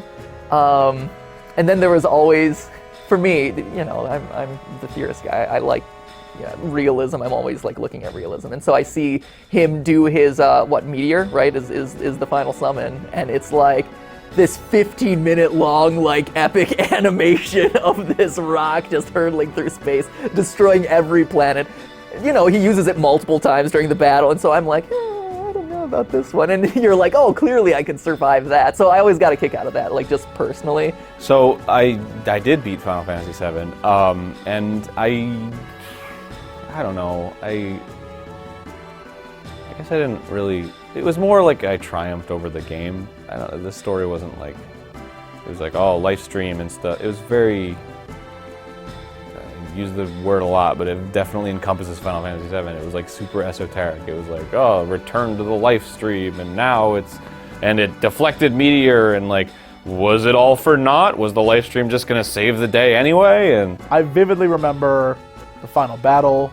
I think that's something everyone remembers. The first time you're playing a game and all of a sudden, like, a choir comes in. You're like, what is even happening right now? And there's an ability where, like, the world explodes. That's one of his moves. It was insane. It was a lot of fun. I did beat 7, and what happens is you get towards the end of the game and you feel like you have to wrap everything up, and you kind of put the crater on hold. And I think this is what a lot of people did, and you go around and you finish everything, and then you get into the crater and it is crazy, like balls to the walls crazy, and you're like, I forgot that this is what this game is like. And it was, for me, it was that feeling. And then like the final showdown between Cloud and Sephiroth, it was just so fitting. It was really good. Even the showdown with Genova, like it just resolves everything perfectly in the end. Suddenly, all that's left of our story lies in the northern crater. Emotions are high, and as the final 3 party members are chosen to head down to the ultimate confrontation, all bravado is lost. There's nothing anyone can say that will feel more important compared to what lies ahead. However, before they fight Sephiroth, there's the matter of Genova, who finally shows its true form as it attacks the party at the top of the crater. Funnily enough, after all that time it spent posing as Sephiroth, fighting it this last time is much less exciting. Either way, with Genova gone for good, everyone meets up once again at the bottom of the crater, where they finally, for the first time in the game, see Sephiroth for what he truly is. His real power is staggering, and indeed, everyone begins to feel that the fight is already over before it's even begun. But suddenly, the power of Holy makes itself known, and Aerith's prayer gives everyone that last little boost of encouragement they need to press on. Ultimately, the loss of Aerith and the party's ability to move past it is what gives them the strength to fight a seemingly undefeatable evil. Before the final battle, everyone resolves to fight together, and once the fight starts, there's no turning back. Boy, for a group of lonely, messed up head cases, they sure did find a lot of strength in the power of friendship.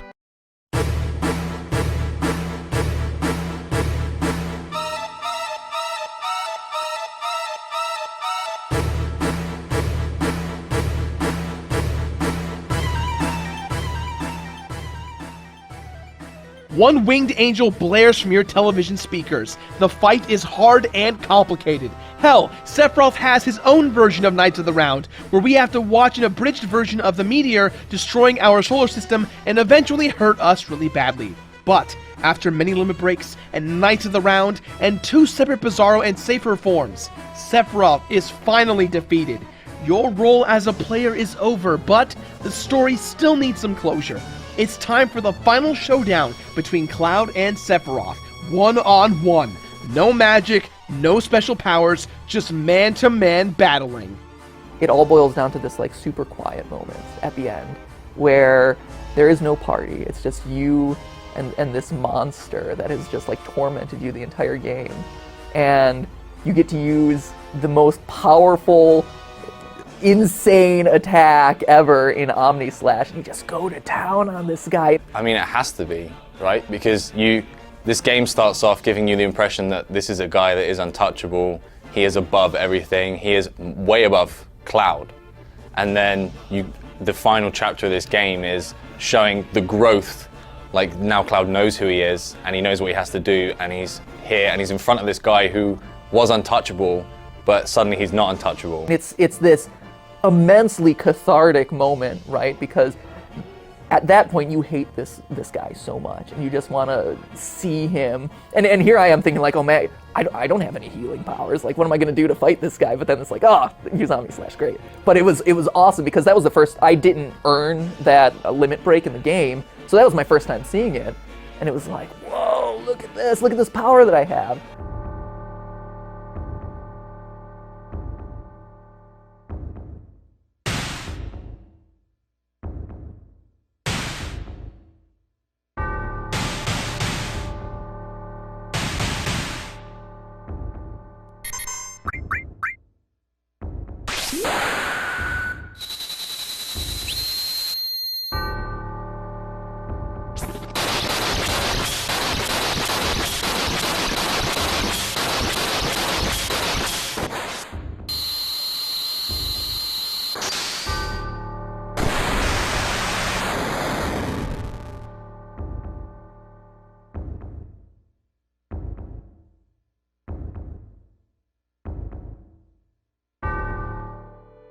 and when he's finally gone, all that's left is good. Cloud smiles as he gets to see Aerith one last time before he's yanked back to reality by Tifa as the crater collapses around him. The party escapes the crater, but they're not out of the woods yet. Meteor is still coming, and it doesn't look like Holy is going to be enough to stop it. Things seem hopeless. Holy was summoned too late, and now its power is only adding to the destruction. But then, up from underneath the planet itself, comes the tendrils of the Lifestream. Aerith's power combines with that of the planet to save everyone. The path to rebirth is through death, and our themes of loss and identity wrap up around themselves for this ambiguous and yet somehow fitting end. As the credits roll, we can sit back and reflect on the journey we just endured. But before we go, we see Red 13 with two younglings, many years later, showing us what has happened to the planet. Midgar is filled with plant life and covered in green. We know deep down inside that the planet will be reborn. Like in modern games, they try to like perfectly emulate what the artist had, and then it doesn't work out right because it's a game. But Final Fantasy VII wasn't really about the game aspect of it. It was kind of about like the world aspect of it, and that felt really cool.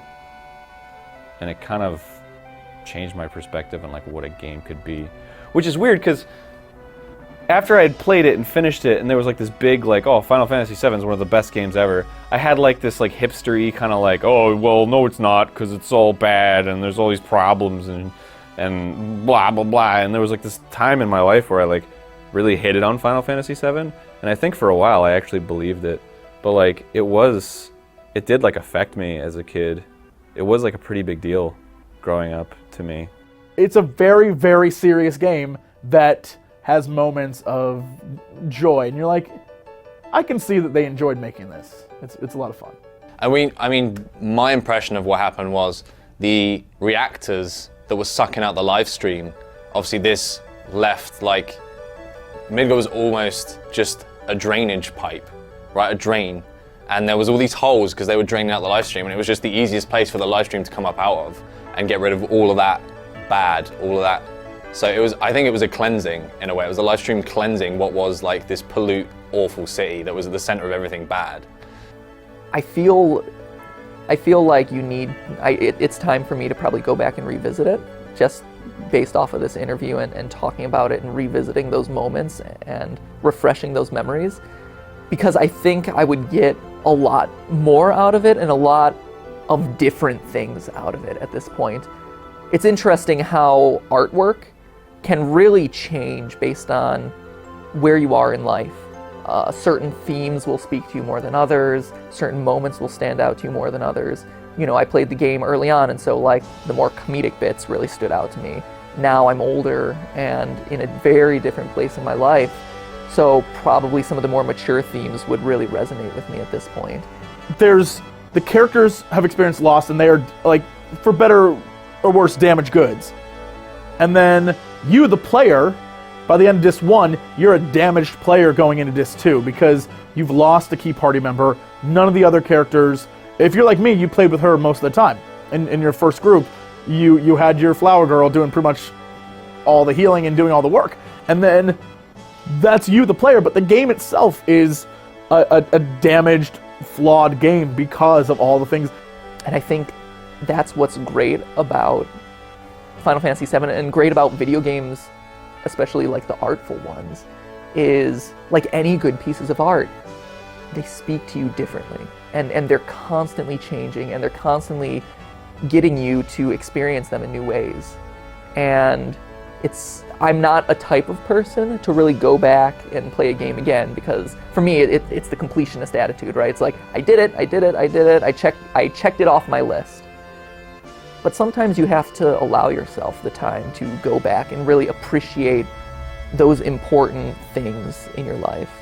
And I think that Final Fantasy is probably one of those things that I owe to myself to revisit. It's hard to talk at length about Final Fantasy VII without sparking a heated debate. Most people can agree that this game was a well-made, high-quality production, at least at launch. But somewhere between now and then, more and more people have jumped up the hype wave more than anything. This is attributed to the game's admittedly confusing story, but let's think about everything so far about Final Fantasy VII, right? It's a game about loss and identity, but not just for Cloud or any other characters in the game. Final Fantasy VII sets out to create a feeling of loss and confusion within yourself too. Most obviously, whether you enjoyed it or not, this can be seen when you lose Aerith or when Cloud is replaced by Tifa and Cid at the head of the party. But what if there's more than that to this game? What if Final Fantasy VII is the video game version of a modern novel, where the structure of the work itself is tied into the theme it's trying to get across? Maybe Final Fantasy VII obscures the truth and leaves a little bit more of the story to be unclear so you can interpret it for yourself. So at the end, when you have total hindsight of the whole experience, you can apply what you felt as you took the journey and give the whole thing some personal meaning. Now, when I picked up Final Fantasy VII, it was during a time where I lost my own mother to dementia when I was very young, and everything this game did at the time struck so well with me. It made so much more sense, and as a kid, I was just a child during the whole thing, and it stuck with me. This extended review has been that for me, and I hope all of you at home got something from it too. This was my journey, and while there was some similarities, it's never going to be the exact same for every single one of us. Gaia feels real, and none of us are going to see every last inch of it. And so, even though I am the completionist, I'm happy to know there's always more out there for me to think about and interpret and see in this game. And for the first time in a long while, I do not want to give this a completionist scale of burn it to complete it, because, you know what, it's up to you guys at home to make the informed decision about it. I hope you all enjoyed our journey so far, but we still have to think about Zack's journey and what the theme of embracing your dreams is truly about. I want to say a very special thank you to Jimmy, to Alex for helping me write this series, to Greg for being so patient and kind with the creation of this whole thing, and most importantly, all of our guests who've been on the show, Aaron, Jesse, Matt, and Sam, and obviously all you guys at home. So, with that in mind, we'll see you guys next week for our in-depth analysis of Crisis Core Final Fantasy VII.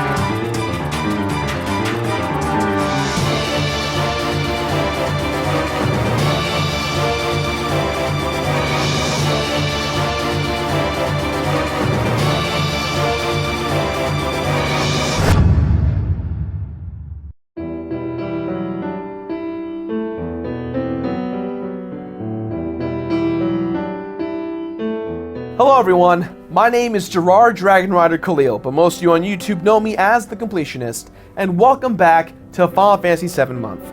Now before we begin today, I have a quick little announcement.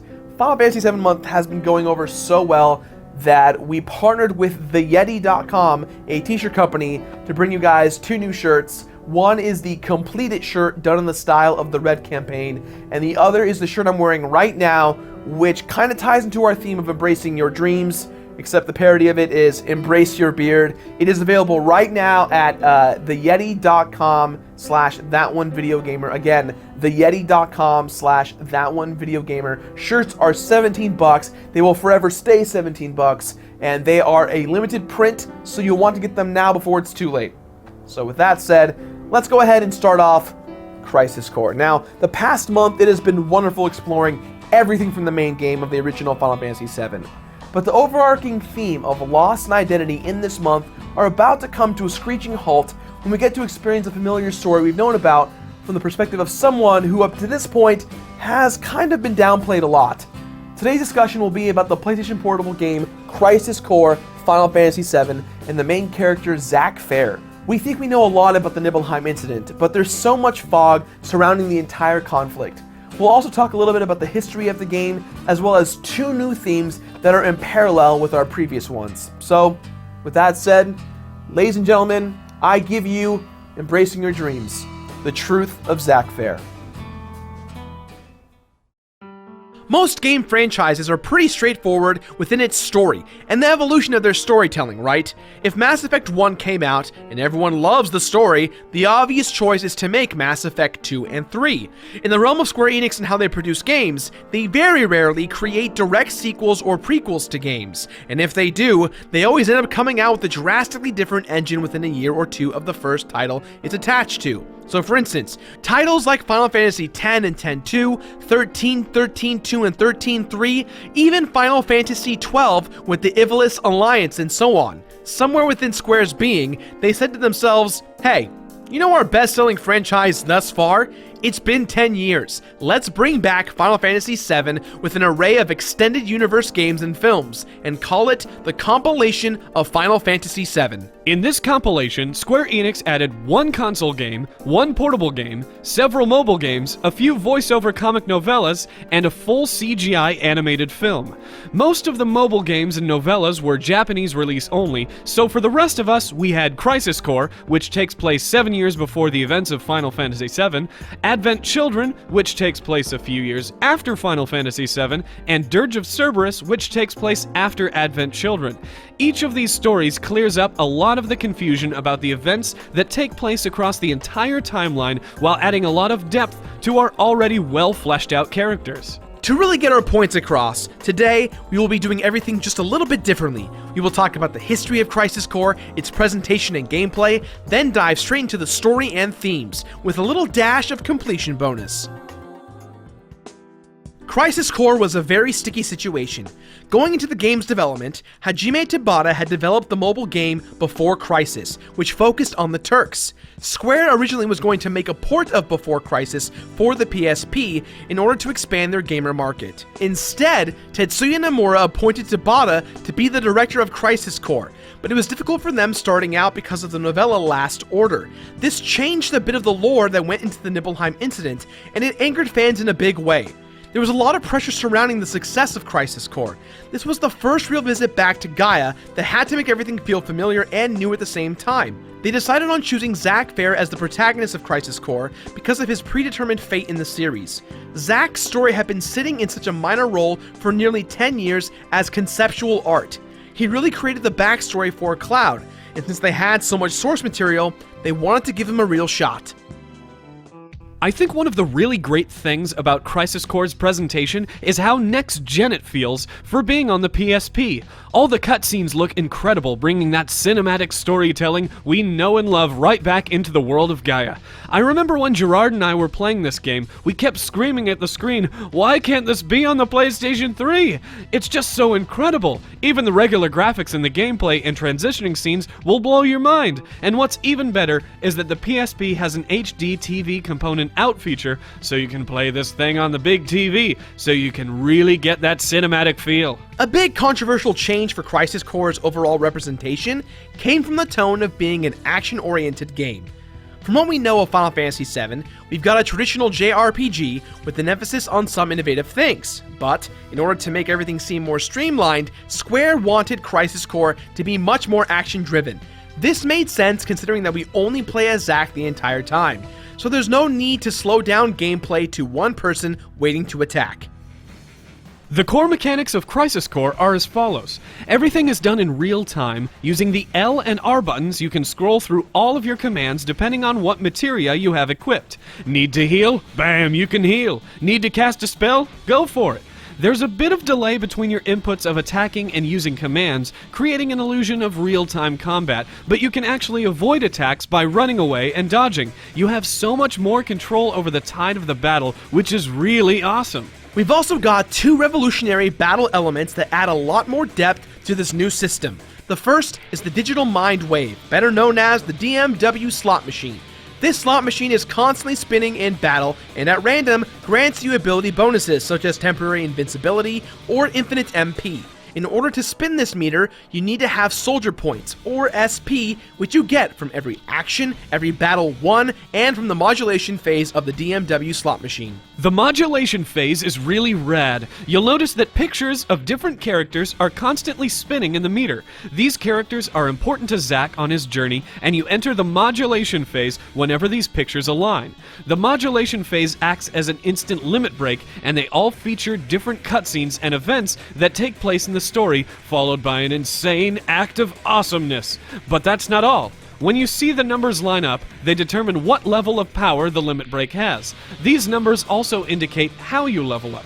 So for instance, depending on what slot you have equipped for each materia, the materia can level up. If you get all 7s, Zack's individual level goes up by 1. Now, this leveling system seems very bizarre, but it works out very well. It balances itself out the more you play. Sometimes you'll go hours without leveling up once, other times you'll level up 3 times in one fight. It's actually a really unique way of playing a game.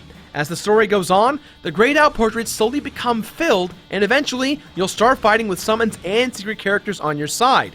You'll want to battle as much as you can, because each time you enter the modulation phase, you reveal a bit more about that character's relationship with Zack, thus upping your percentage. Getting 100% character synchronization is a must for you completionists out there. The second battle mechanic important to this game is materia fusion.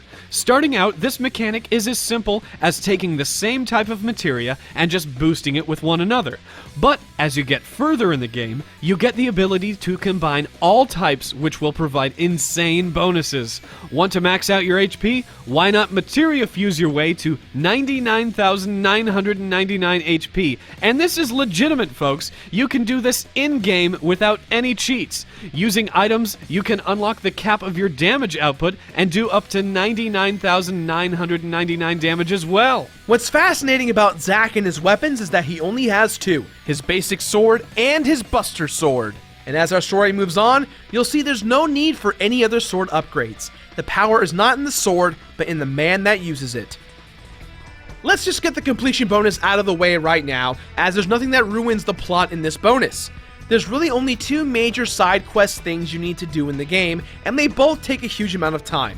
The biggest distraction of side questing in this game comes from the missions given through Zack's cell phone. These missions at first seem like a ton of fun, but unfortunately, they get very boring very quickly, as they all involve the same thing. Randomly generated map, kill the monster you have to fight at the end of the area, fight monsters along the way while finding chests, rinse and repeat. There are some challenge maps that are fun, such as the ones tied to Yuffie and Wutai's past, and fighting the summons again is really awesome, but more or less, this will take you a long time. Is it worth it?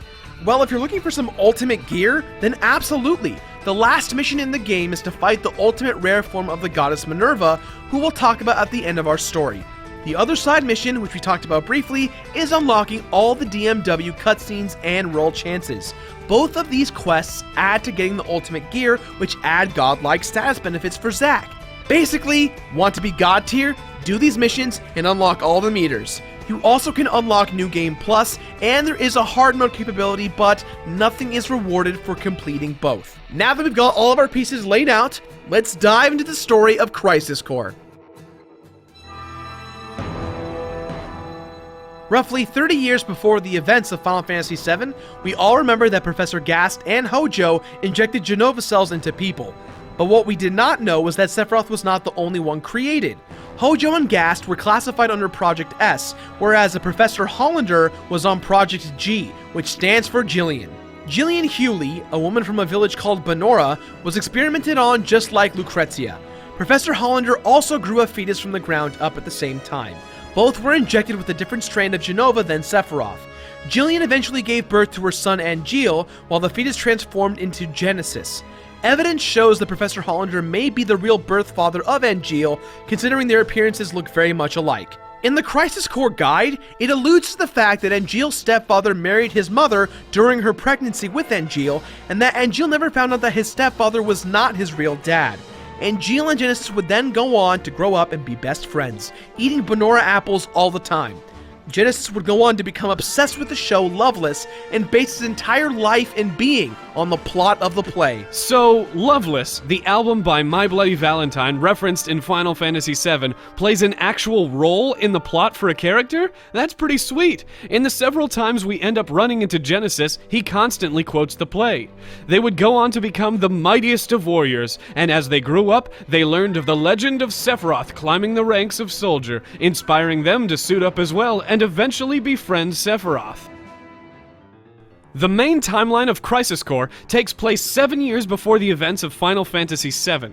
Genesis and Sephiroth bicker about who has the highest rank of soldier control, with Angeal being the heart of soldier, training new trainees. Our story begins with Zack Fair, currently second-class soldier, in the middle of what looks like to be a mission. This scene is incredibly ironic as it starts off the exact same way as Final Fantasy VII did, a train.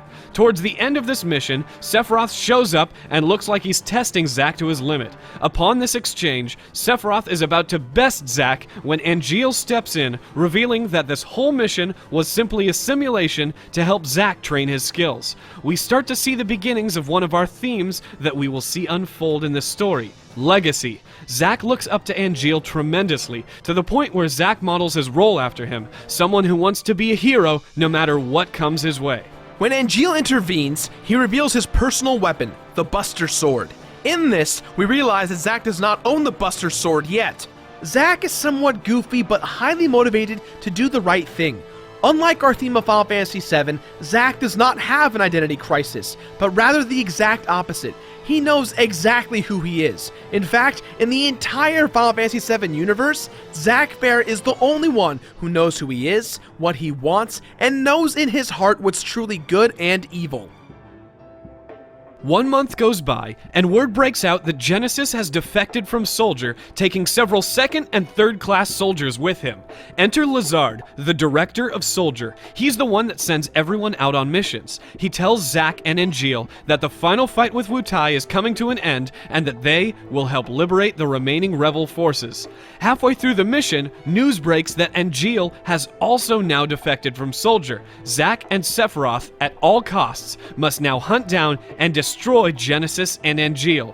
This creates huge amounts of inner turmoil for Zack, as Angeal is his best friend and mentor. During the final moments of this mission, several soldiers and monsters that look like Genesis begin attacking Zack. Apparently, these are all Genesis clones and they work for Genesis. Zack's next mission sends him to investigate Benora Village, which if you recall, is the hometown of Angeal and Genesis. Upon investigation, the only person Zack discovers in the village is Jillian, Angeal's mother. She tells the story of when Angeal's father crafted and gifted the sword to Angeal when he joined Shinra. The sword represents everything that Angeal's family stands for: honor, discipline, and legacy. And in this moment, Zack sees the sword is with Angeal's mother, signifying that Angeal has betrayed his family legacy. Zack heads for the factory in town to discover Genesis and Angeal. Angeal defends Zack and flees, but Zack follows suit. Zack returns to Jillian only to find that Angeal has taken his sword back and has killed his own mother. Angeal reveals that his mother's life needed to end because she was in pain, as he is as well. Genesis appears once more and forces Zack to fight a Bahamut summon. Shortly after this fight, Shinra is ordered to blow up Benora and to clean up all the evidence of both Angeal and Genesis' past. In all of this chaos, Genesis sprouts wings. From here on out, for the rest of the game, we see an immense transformation with Angeal and Genesis, both evolving into monsters. Our theme of legacy starts to work in tandem with embracing your dreams. Angeal may have disappeared as Zack's mentor, but Angeal's legacy is what encourages Zack to keep fighting. He must embrace his dream of becoming a hero in a world filled with gray, and it's only going to get darker. Zack gets promoted to first-class soldier, but you can tell he feels like he doesn't deserve it. But it's not long before Genesis' army attacks Shinra HQ. Zack battles his way through the army and ends up saving Cisne, one of the newest members of the Turks. Zack meets up with Sephiroth at the Sector 5 reactor. After a fight with some more monsters, Zack sees that these monsters now appear as Angeal clones. So now we have Angeal and his army, Genesis and his army, and they're reigning terror over all of Shinra. Sephiroth shares a story of how Angeal, Genesis, and himself used to spar in the training room. In this training room, the scene is painted for a fight to take place on the Junon Harbor Cannon. As they're fighting, Genesis gets tired of Sephiroth taunting him and Angeal, so he goes all in fighting Sephiroth. Sephiroth wins the fight and ends up injuring Genesis very badly. So badly that later on, we find out that Genesis received a blood transfusion from Angeal. The mixing of their 2 Genova cells, thanks to Hollander, now gives them the ability to clone themselves. However, because this whole process was experimental, the two are suffering from degradation, meaning they're withering away. Shortly after this story, Zack discovers an angry Angeal in the reactor. Angeal grows himself a pair of white wings, and we have a key moment where Angeal throws all of his discipline and honor aside and reveals his true intention, revenge on Shinra for turning him into a monster. Zack assures him that he's an angel because of his wings, but Angeal says, angels dream of one thing, to be human, and he attacks Zack, sending him down to the Sector 5 slums. Oh, the irony of the Sector 5 slums. Remember how Cloud fell through the church? Well, it turns out this is how Zack and Aerith meet, and unlike Cloud and Aerith, their relationship is very much a romantic one. We have a little fluff for our story in terms of side missions and such, but this is important because we do see Zack and Aerith's relationship begin. And as a reminder, Aerith is very young at this time, so this is her first and only real relationship. Zack's heart is pure, which makes this all the better. Eventually, Zack makes his way back to Shinra HQ, and of course, another fight with Genesis and Angeal's armies breaking out with Shinra. Zack and Angeal meet once again, but this time, Angeal wants to make reparations. He tells Zack that he's on his side, and he wants to stop Hollander and Genesis from their plan of destroying everything.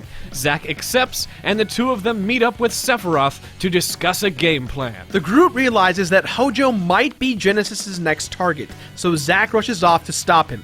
The team shows up to stop Genesis from killing Hojo, yet Genesis retaliates with another form of Bahamut. After the fight, time passes to the next mission, where Zack must investigate the northern crater town of Medeoheim. Rumor has it there's activity here from Genesis and Angeal. Here, Zack meets their guide, which happens to be a young soldier named Cloud Strife.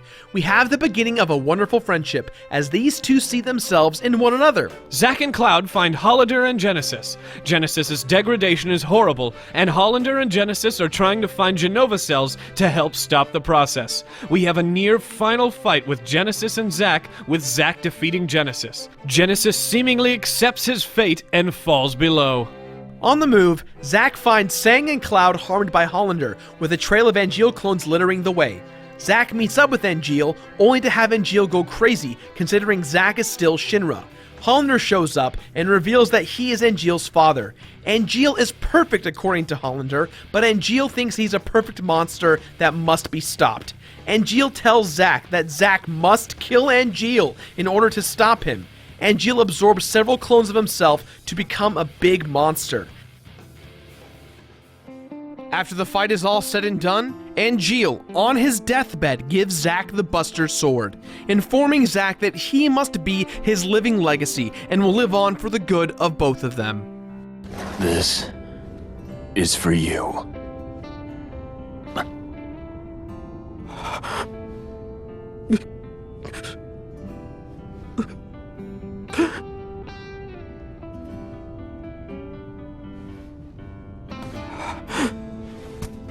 Protect your honor, always. The passing of the torch symbolism is incredibly important here for our theme of legacy. Zack, a man who dreams of becoming the best hero in the world, now must fulfill his dream by becoming the living legacy of Angeal. It means family, friendship, discipline, and honor.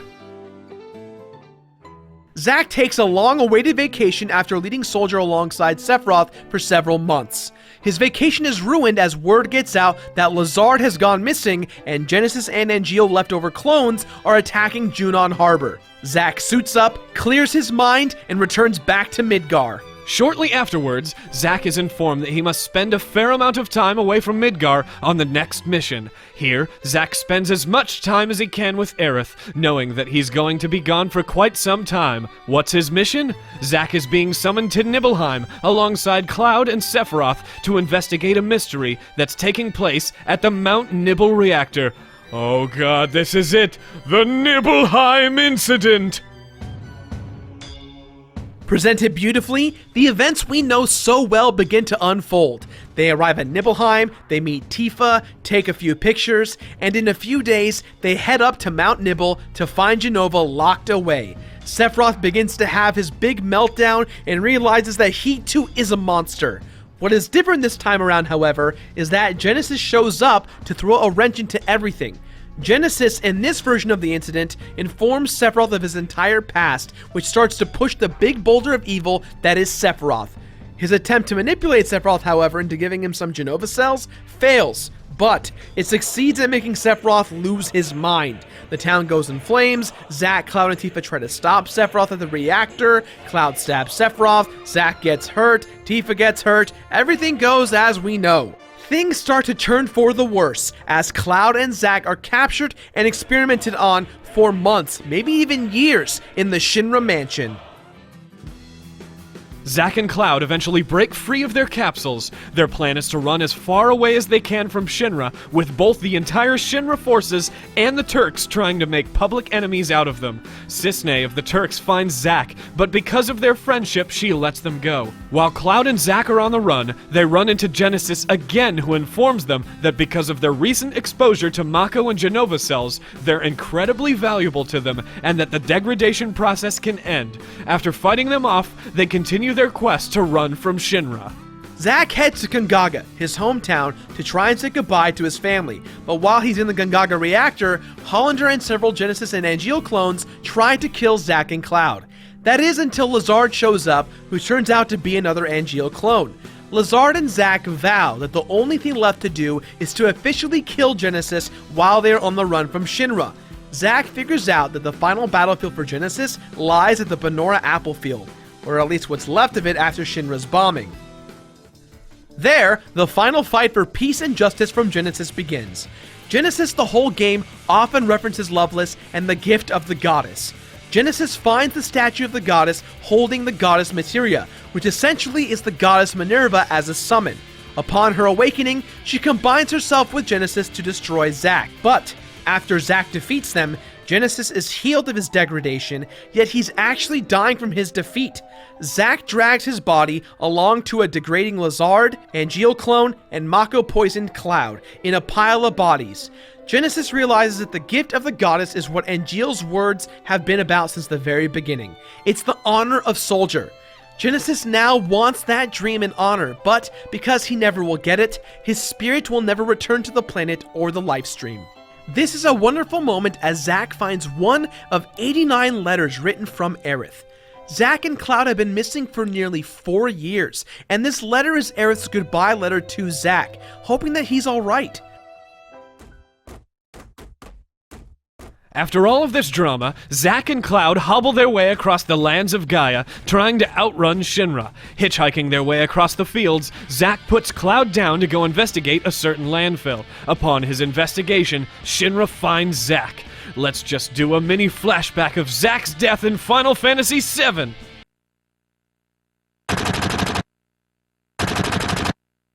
Well, that was too much of a build-up for that one. Now take that small event and turn it into this epic moment.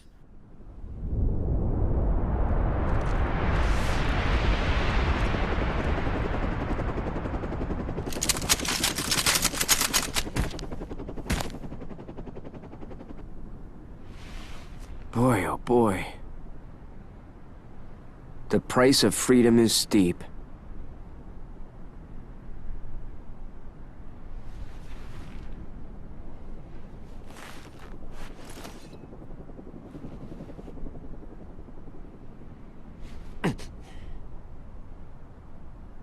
Embrace your dreams.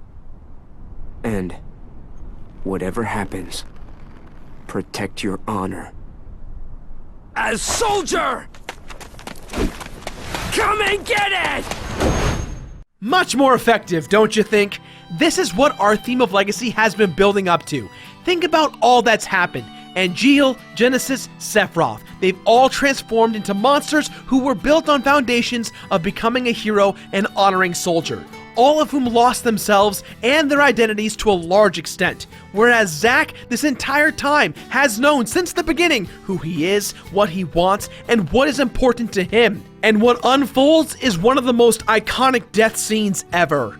There's no way to survive this battle, and as the fight goes on, Zack's digital mind wave meter begins to degrade, showing final moments of Zack's life as he fights. It's as if he's saying goodbye to everyone he has ever loved. The dust begins to settle, but only to reveal that Zack has almost survived the entirety of the onslaught. In his final moments, he says goodbye to Aerith as he is shot down in dramatic gunfire. I think for fear of ruining this scene, I'll let the ending speak for itself.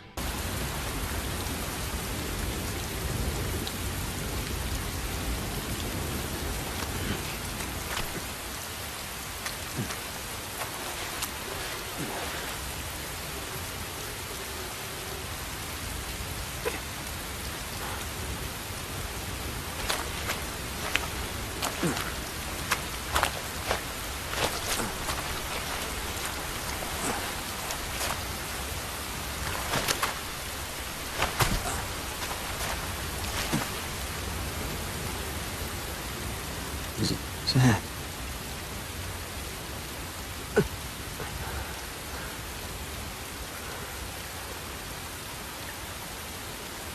For the both of us. Both of us? That's right. You're gonna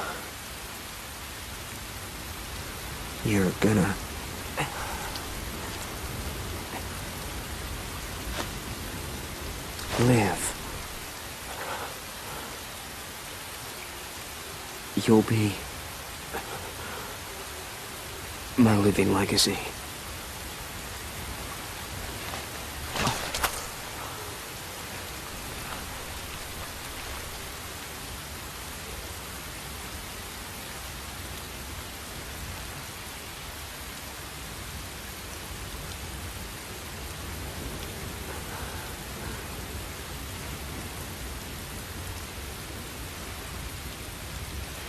My honor. My dreams.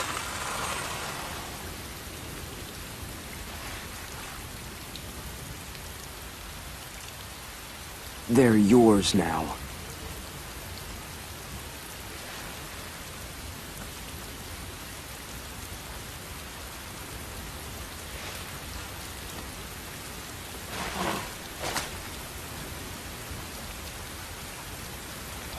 I'm your living legacy.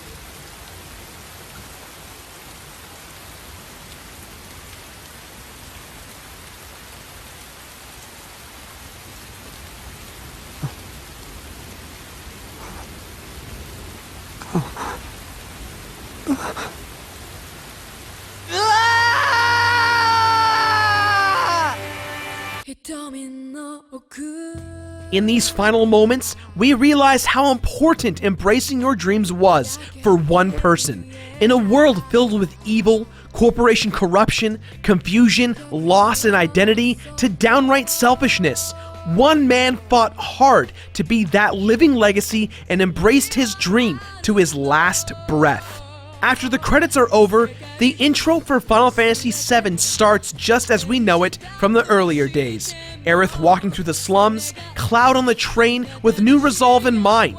Cloud thinks that his memories are Zack's, and our big quest and mystery for Cloud is about to begin. So that's what it means to embrace your dream, to be someone's living legacy and to always do the right thing. It seems simple, right? As a hero, it's the most important thing to do, the right thing. But in the world of Gaia, it's filled with so much areas of gray, just like our own world.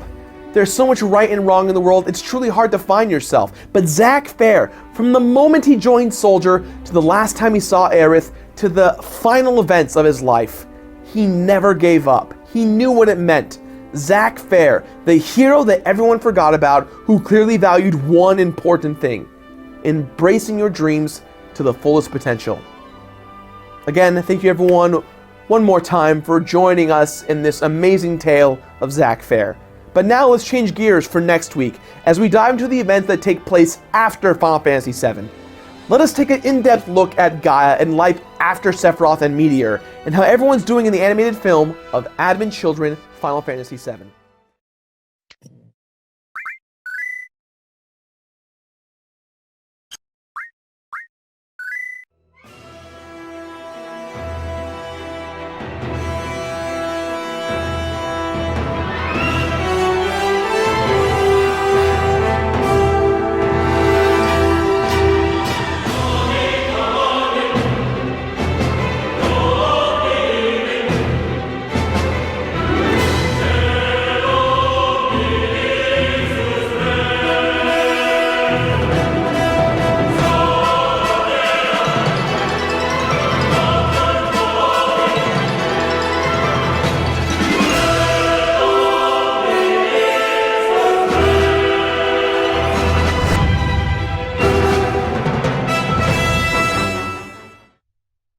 Hello everyone, my name is Gerard Dragon Rider Khalil, but most of you know me here on YouTube as the Completionist. And welcome back to Final Fantasy VII Month Part 6. We've explored almost every aspect of Gaia at this point except for one, the future. Or rather, what events take place after the epic tale of Final Fantasy VII. Two stories actually happen. One is a film and one is a game. And today, we'll be tackling just the film. So, sit back, relax, and enjoy as I basically rip apart and spoil for you the main story of Advent Children Final Fantasy VII. While there isn't a lot behind the history of the film, Advent Children was originally released in 2005. Initially, it was designed to be a 10 to 20 minute short film that would focus on the children trying to relay a message to Cloud about the return of Sephiroth. But as they started painting their canvas, they started to fall in love with Gaia again and again, and they really wanted to give it the real revisit that it deserved. The graphics in this are insane, and if you're watching it on Blu-ray, your minds will be blown. The title, Advent Children, alludes to the next generation, but it doesn't only represent one specific group of children. Several years after the release of the compilation of Final Fantasy VII, Square Enix released a director's cut version called Advent Children Final Fantasy VII Complete Edition. This edition featured even more beautiful visuals, as well as an additional 20 minutes added to the story. Released on Blu-ray and DVD in 2009, this marked the end of the Advent Children saga. For the sake of time, we'll just be doing a brief overview of the story. Today's film analysis will focus on the main theme of forgiveness. In the previous games, we've explored legacy, loss, and identity. Yet with forgiveness, things have changed. We've gone from a Cloud who rose to the occasion, a Cloud that lost himself, and a Cloud that has returned to being himself once again, but disappointed with who he actually ended up becoming. What kind of Cloud will we see this time? A confident one? A strong one? Let's find out. Before we begin, we are shown some Japanese text that reads, "To those who love this world and found company therein, this reunion is for you." This is a shout out to all the fans out there who've supported the series for 10 years.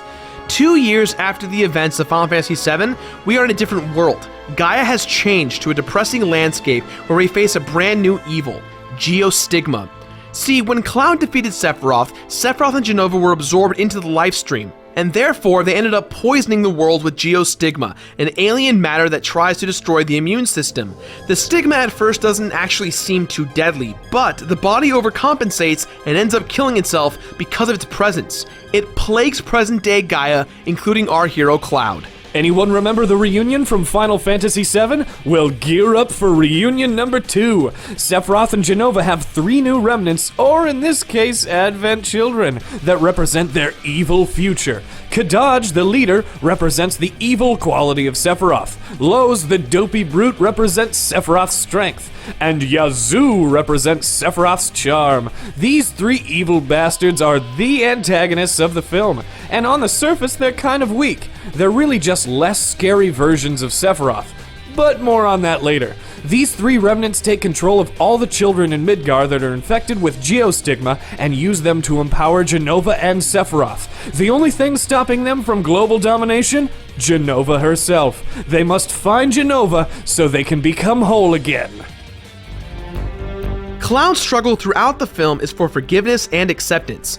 Since he's become the new version of himself, he's unhappy about the death of the two most important people in his life, Zack and Aerith, thus creating a depressing, apathetic Cloud. Cloud believes that he deserves the worst done to him because of his inability to save Aerith and Zack. The notion of forgiveness from Zack and Aerith follow Cloud throughout the film. They lovingly reach out several times to assure him that it wasn't his fault and that they do forgive him, but this is a film, so it does take several moments for Cloud's arc to go from weakling to the confident hero we all love and know. And although Cloud seeks forgiveness from them, he also seeks forgiveness from his peers. Tifa is incredibly concerned that he's not the same man that fought Sephiroth 2 years ago.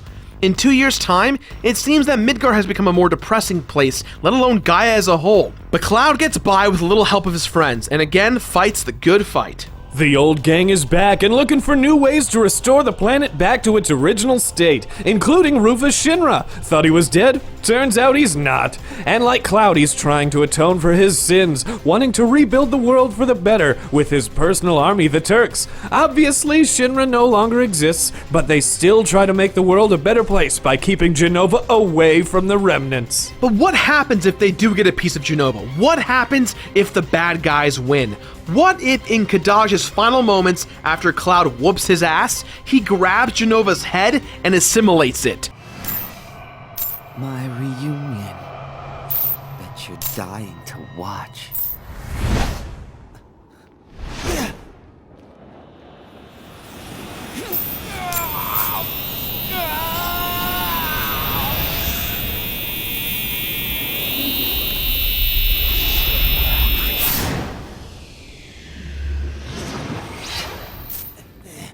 Good to see you, Cloud.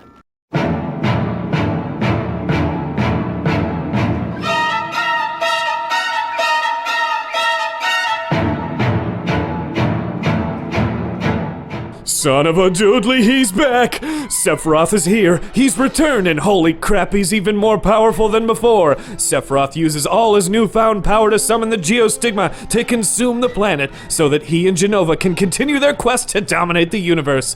What we have here is one of the coolest battle sequences ever! Cloud and Sephiroth going back and forth, really giving it their all. This is what the movie is really about, people! Sephiroth versus Cloud, the rematch of the century! Let's get ready to rumble! Back! Sephiroth overpowers Cloud and stabs Cloud in a familiar fashion in what we saw at Nibelheim. Sephiroth mocks Cloud as he throws him to the floor, exclaiming that he has nothing to fight for. Everything is hopeless for Cloud, until a familiar voice is heard.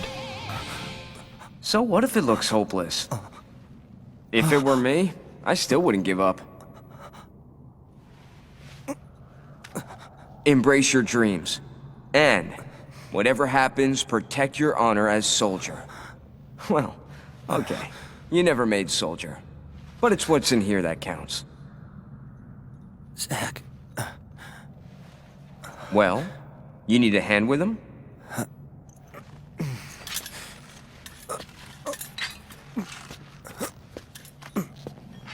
You already beat him once, didn't you? This should be a cinch. Yeah. Cloud, you know what I told you. That's right. I am your living legacy.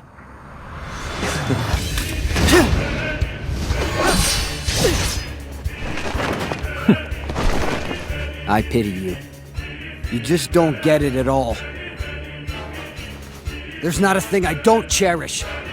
Zack's conversation with Cloud suddenly cleanses any and all remaining self-deprecating doubt that he had and gives him the strength that he needs to push on. Cloud then dishes out everything he's got in Omni-Slash 2.0, the ultimate attack to send Sephiroth back to hell from whence he came.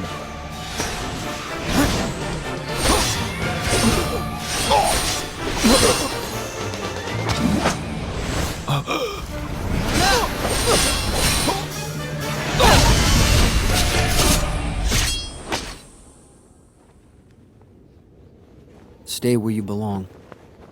In my memories.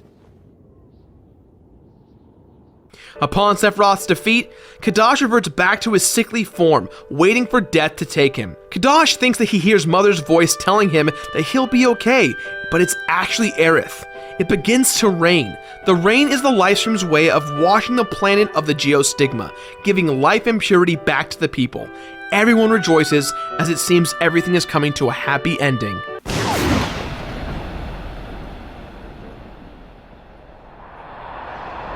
Looks like you spoke too soon, buddy. Lowe's and Yazoo catch up with Cloud to avenge Kadaj, and in one last sacrificial attempt, Cloud clashes with the two of them only to create a massive explosion. As the dust settles, Cloud once again has a flash meeting with Aerith and Zack. Cloud asks if that's his mother, and Aerith and Zack joke that Cloud's way too old to adopt. They indicate that they don't have room for him to join them in heaven, or wherever the Lifestream is based. Cloud finally realizes that he never needed forgiveness from Zack or Aerith to begin with. He's always had their love and full support from the very beginning. Everyone rushes to the church to be purified by the Lifestream. Cloud comes to, and everyone rejoices. The party and the children who were infected surround Cloud as he is reborn. He has purpose once more, and as he looks around and sees his friends, he sees Aerith and Zack in the back of the crowd saying one last goodbye. Aerith says, "Everything's all right." Cloud responds with, "I know. I'm not alone."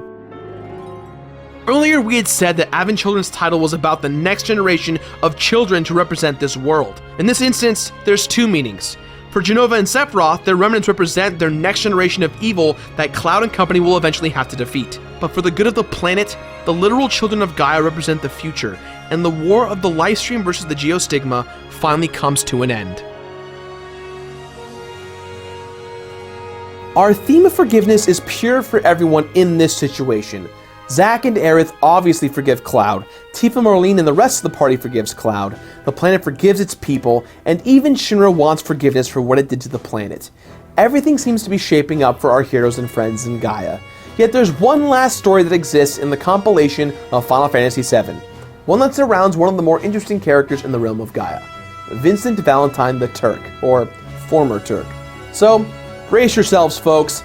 Final Fantasy VII month comes to an end next week with the Dirge of Cerberus, Final Fantasy VII.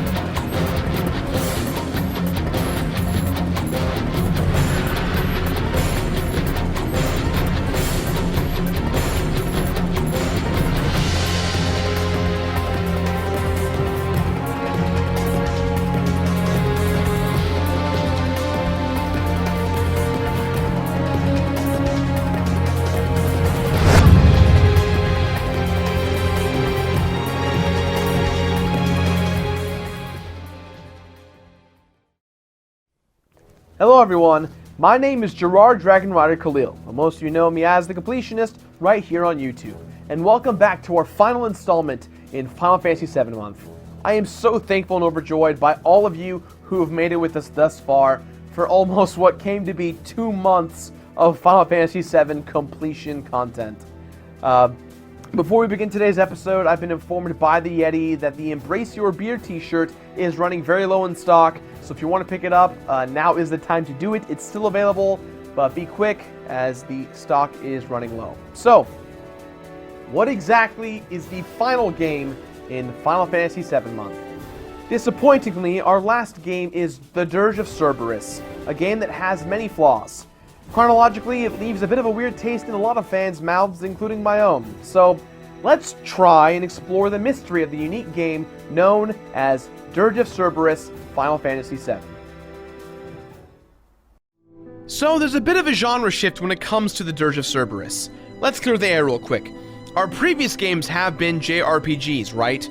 Well, Square has made a drastic change by creating an action shooter, and it stars the optional character Vincent Valentine from the main line of Final Fantasy VII. That's really weird. Also, Uematsu or Sakaguchi didn't really have a prominent role in the game's production. The decision to make this game a shooter came from veteran producer Yoshinori Kitase. From the beginning, production on this game took very bizarre turns, especially since this game was made before Crisis Core. This review will be slightly less structured like the other videos have been, and more centralized on the structure you guys are used to from the regular Completionist videos. The reason being, there's not really an overarching theme here like we've seen in Final Fantasy VII, Crisis Core, and Advent Children. So as we end Final Fantasy VII month and shift more towards the traditional Completionist episodes, let's give a brief overview of the story. Dirge of Cerberus takes place exactly 3 years after Final Fantasy VII, or 1 year after Advent Children. The first thing we are shown at the start of the game is a cutscene of Vincent Valentine, our hero of the game, and Yuffie during the final hours of Final Fantasy VII at the Midgar Canyon. Vincent sees Hojo's body slumped over for a second, and within a blink of an eye, his body disappears. Flash forward to present day, and Vincent is residing in the city of Calm. While pondering about his life, a group called Deep Ground attacks Calm, with their main target being Vincent. The reason why Vincent Valentine is Deep Ground's target is because Vincent possesses something known as the Proto-Materia. This materia allows Vincent to control Chaos, the evil being within him that makes him transform into his ultimate form. Deep Ground is a covert Shinra group of soldiers aimed to be the super soldiers through the evolution of Genesis's genes.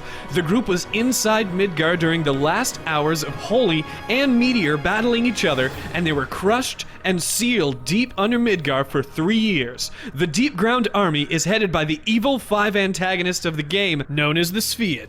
Weiss is the powerful leader of the gang. Nero, his brother, has insane speed and strength, with his power coming from his ectoskeleton.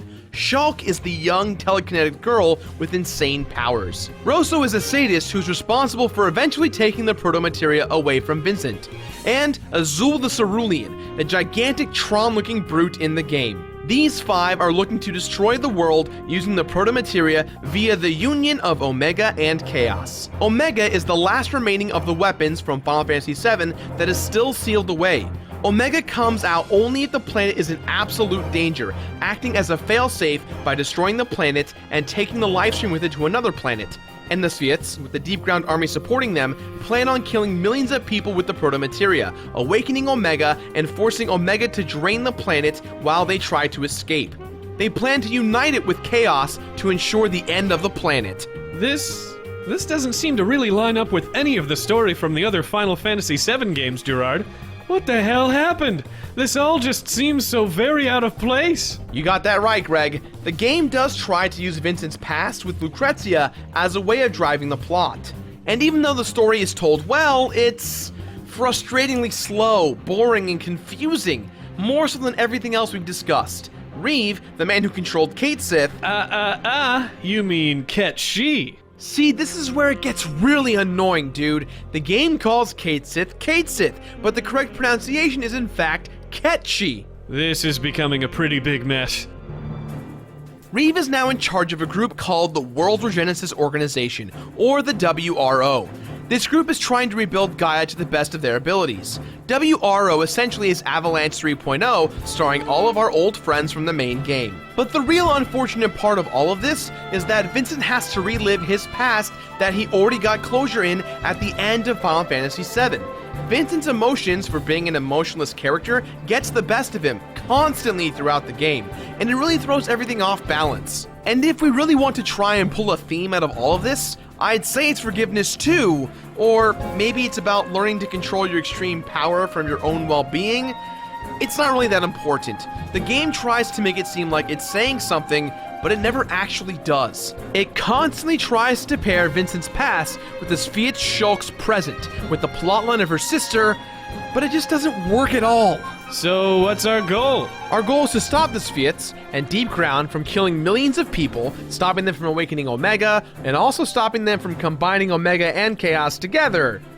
I think. Let's move on. Gladly. Wait, why is this game called the Dirge of Cerberus? Cerberus is the name of his main weapon. Ooh, nice. The Guardian of the Underworld. Kinda cool there. Yeah, let's move on. Okay, so the graphics are on and off impressive. Cutscenes rival that of Kingdom Hearts, so the character models are incredibly animated. However, there's a big difference between Kingdom Hearts and Dirge of Cerberus. In Kingdom Hearts, during a cutscene, they animate any and all counterparts that are talking. In Dirge of Cerberus, they actually omit some characters. It's very weird to stare at a robot-looking Cid while gazing at a fully animated Shulk or Reeve. Regardless of these qualms that I have, the actual FMV cutscenes look freaking amazing as they're fully animated scenes that are based off the Advent Children engine. Most of the voice actors from Advent Children reprise their roles in this game, but really, the way the story is structured, it's kind of a waste. We get to see glimpses of Barrett, Cid, Tifa, and even Cloud, and it's exciting to see them back in action. But then you're playing as Vincent the whole time, who, don't get me wrong, is really badass. But it just doesn't flow well. It's too much of a roller coaster. Well, hold on to your butt, Greg, because this roller coaster is gonna get even more uncomfortable with its gameplay. A shooter? This game is a third-person shooter? Yeah, this is the genre that they decided to go with, and while the challenge may have seemed fun in terms of game design, it falls a little hard from its previous installments. First, the controls feel very clunky. The game feels as if it's meant to be played on a mouse and keyboard setup, which would be fine for the PC version of this game, but on the PlayStation 2, we expect to use a controller, and it's pretty difficult to try and get the hang of it. They encourage you to purchase a mouse and keyboard, but very few people want to purchase a mouse and keyboard just to use for their PlayStation 2. Even in the game's final hours, I never felt I understood how to play the game correctly. You get 3 different types of guns. Cerberus, a 3-barrel pistol, Hydra, a shotgun, and Griffin, a machine gun. These guns over time become more and more powerful because you can customize them by changing the barrels, adding a sniper scope, hell, even adding a certain type of materia. This is actually really cool, but the game feels awkward as you try to navigate the camera around Vincent. Also, if Vincent gets shot, he can just auto-lock on his target and shoot him. Picking up briefcases with items in them is essential to your survival, but you're very quickly held back because your inventory is irrationally limited, forcing you to play very cautiously from start to finish. With all this stuff said, the game is split into 12 different chapters, and when you reach the end of each chapter, you are judged based on all of your scores, varying from deaths, submissions completed during the main mission, how many items you used, etc. What's stupid about these rankings is that they're only superficial for the sake of your character becoming more powerful. So if you play the game right, you can max out your character very early on. However, there is no completion bonus or any real purpose to try and obtain the S ranking on all 12 chapters. One of the game's real big problems is that the game is incredibly repetitive just for the sake of being repetitive. Yes, you can melee attack, which is actually really rad, and yes, you can use the Galleon Beast Limit Break as an item, which is super awesome, but the structure of each chapter is as follows. Run straight, kill a bunch of bad guys, pick up the keycard, open the door. Run straight, kill a bunch of dudes, get the keycard, open the door. Surprise! A submission! Which doesn't do much but reward you with gil and experience at the end. Find the keycard, fight the boss, done with the chapter. It does not change at all, making this game get stale really fast. Oh, there's also that little part where you can play as Ketchi. Cade Sith? Ketchi Sith. You know, it's not fun. It really isn't. In terms of completion bonus, or specific things to look out for, there are a few items you can collect. If you get a model gun and upgrade it several times with several thousand gil and combine them correctly, you'll obtain Vincent's best weapon, Ultima Weapon, which is just broken. You'll shoot down bosses pretty quickly, no problem, and when you beat the game, you unlock hard mode, which isn't that hard, especially if you play the new plus hard mode, which just lets you carry everything over. There's also a secret ending, but we'll talk about that in a little bit. With the WRO making one last final assault, we head for Midgard to make our last stand. This cutscene is actually pretty badass to watch, except why does Cloud have a hard time with Rosso? I mean, he's super badass, he's defeated Sephiroth twice now, he's a hero. Oh well. We finally rise up to defeat all the Spheats except for Weiss, the most powerful of them all, and apparently he's possessed by Hojo? This is how they're tying everything together? The father of Sephiroth is using his ultimate plan to end the planet? Of course we defeat Weiss Hojo, but in the midst of all the craziness, Vincent, not having the proto-materia, merges with Chaos to become unstoppable. After the defeat of Hojo Weiss, Nero comes back and merges with Weiss. And then Weiss Nero merges with Omega, so now we must stop Omega Weiss Nero. Alright? Before we finish the game, there are several G reports, memory capsules, deep ground reports, and much more to collect in your journey. Getting these items will give you access to secondary missions that were all cut from the multiplayer version of this game, which was only available in Japan. Collecting some of these things will let you look at art galleries from concept art to full animated sequences. But that's kind of about it. Actually, collecting the G reports does reveal the secret ending. The secret ending shows Weiss being picked up by another one-winged angel that is named G. Wait, that's Genesis! What the hell? Hold on, this game was made before Crisis Core. As far as we know, Genesis is dead, but that character literally looks like Genesis! That's because it's supposed to be, Greg. Genesis is based off the pop sensation Gact, who voiced G and did 2 of the main theme songs from Dirge of Cerberus. In the case of the secret ending to tie everything together, post-wise, they claimed that G is Genesis. Gact went on to voice the Japanese version of Genesis because Gact is basically Genesis. There's just no denying that. That's what they designed it for. Is there the struggle for this game, Gerard? Not really. The game is an easy breeze of 8 hours for the normal player, and in a completionist run, an easy 4 to 6. It's poorly paced, the story is very scattered, I almost care about no one, the gameplay is a mess of a third-person shooter, and it's just kind of all, in my opinion, really bad. This is what we got after Advent Children, and I'm so glad that the results of this game forced them to take their time with Crisis Core, because holy god, this was just a train wreck. Train wreck? Maybe that's how they were referencing Final Fantasy VII. Getting off the train? Yeah, that wasn't their aim. Now, I'm sure a lot of you out there are upset by my opinion of the game, considering that the game's third-person action-y approach actually worked for some people. But I'm looking at this on a bigger scope of what we've looked at, right? Look at what we analyzed thus far, and compare it to the Dirge of Cerberus. Dirge of Cerberus suffers from what I like to call Final Fantasy XIII syndrome. The game on its own is actually not bad and can be fun. Hell, even one person can consider it's actually a good game. But, as a Final Fantasy game, it's downright horrible. Dirge of Cerberus is, unfortunately in my eyes, a big pile of junk. It really is. It really sucks that this has to be the last thing that we remember from Final Fantasy VII Month. And if this was a regular episode of The Completionist, I would absolutely burn this title to the ground. But hey, you know what? I'll give them the benefit of the doubt. They tried. Not everything in the compilation of Final Fantasy VII can be perfect, I guess. You know, I can't believe that the legacy of Vincent Valentine went from being this mysterious, awesome monster character with a love and passion for a beautiful woman to whatever this game was. It just kind of bums me out. But with everything that's been said and done, this has been Final Fantasy VII Month, or 2.